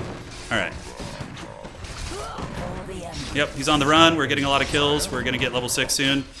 Oh, you guys are ready for the ultimate hype? Yes, my friend. Oh, Doom! Give me the Doom! Name. Alright, so they're gonna finish that, and then you did this, this. By your Don't know what command. he's prolonging his life here. What is it? Let's go build a farm down there and see what's cooking. In a sorrow's Keep chasing him. I'm gonna use Doom in a minute. And great. Yes, me lord. We catch him. He's going for one of the knights here. I don't have a preservation business. I don't want to use Doom yet, Yes, my friend. but we do have another expansion now, which is great. Pity's gonna chase. He's just kind of Benny Hilling around. Kick down spell. That's one. That's two. All right. Here it comes. Here's the Doom. Oh, so we got Doom off on the Knight. So eventually that Knight's gonna die. Yes, and he doesn't have an expansion, so every unit we're killing is just basically brutal for him. All right, let's get the HP here. Let's get all you guys set up. Do a little bit of this. Yes, me lord. Yep. Oh, so he's gonna teleport that thing home, and then it becomes the Pit Lord. Look. So he teleported his injured knight home, and then we just get a fat beast out of in his base. Oh, I love it. Done. Job done. All right. Oh, did I not have ice arrows on? Oh, I forgot to turn ice arrows back on. Shit. It's okay. Yeah. So we had, dude, Asgalor was a raid boss that game. Dude, the Doomguard is so cool. What an iconic unit, right? Job done. Oh yeah, let's get it. It's almost, we're almost done. Yeah. All right, darling, I'm checking Discord. Oh, all right, sweet. By the way, while I have you guys here, as we close out the stream, let me leave this game. We have to show off my Smokin' Hot Wife's new design she just made. So if you guys want to support the channel, it's a great way of doing it, and this shirt is freaking awesome. All right. So there we have it. And I will get the graphic and show you guys on the stream as well. Cool. So we got that. And let me get this. And we can look together. Okay. Let's do all that goodness. So that's a link to the new shirt. It is a D&D alignment for dogs. Different species. Species of dogs. No, they're not species. Different breeds. So yeah, you can see we have the Border Collie is lawful good. The Pug is neutral good. I'd be interested to hear all of your opinions. We also have a Chocolate Lab is chaotic good. Lawful neutral is a German Shepherd. A Shiba Inu is true neutral, which I think is pretty freaking accurate. Husky is chaotic neutral. We have a Pomeranian is lawful evil, which I think is very accurate.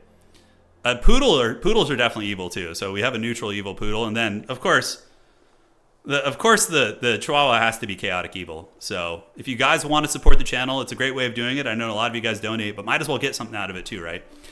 So yeah, there you go. Give it an old look there. And once again, want to thank you guys for joining. And lastly, here is a link here if you guys want to check out the shirts. We'll be back soon. Hand drawn by Lady Turin as well. She's going to put it on a sweatshirt too. But the t-shirt is up for now. And we'll get it going. All right, guys, a really fun tournament today. Shout out to Tim the Wilder for the glorious Wood Elf win. Hopefully you guys enjoyed the Warcraft 3 at the end also. The big Pit Lord always doing us true there. And that's it for today. You guys take care of yourselves. Appreciate you all. And I'm going to go hang out with the lady. Cheers.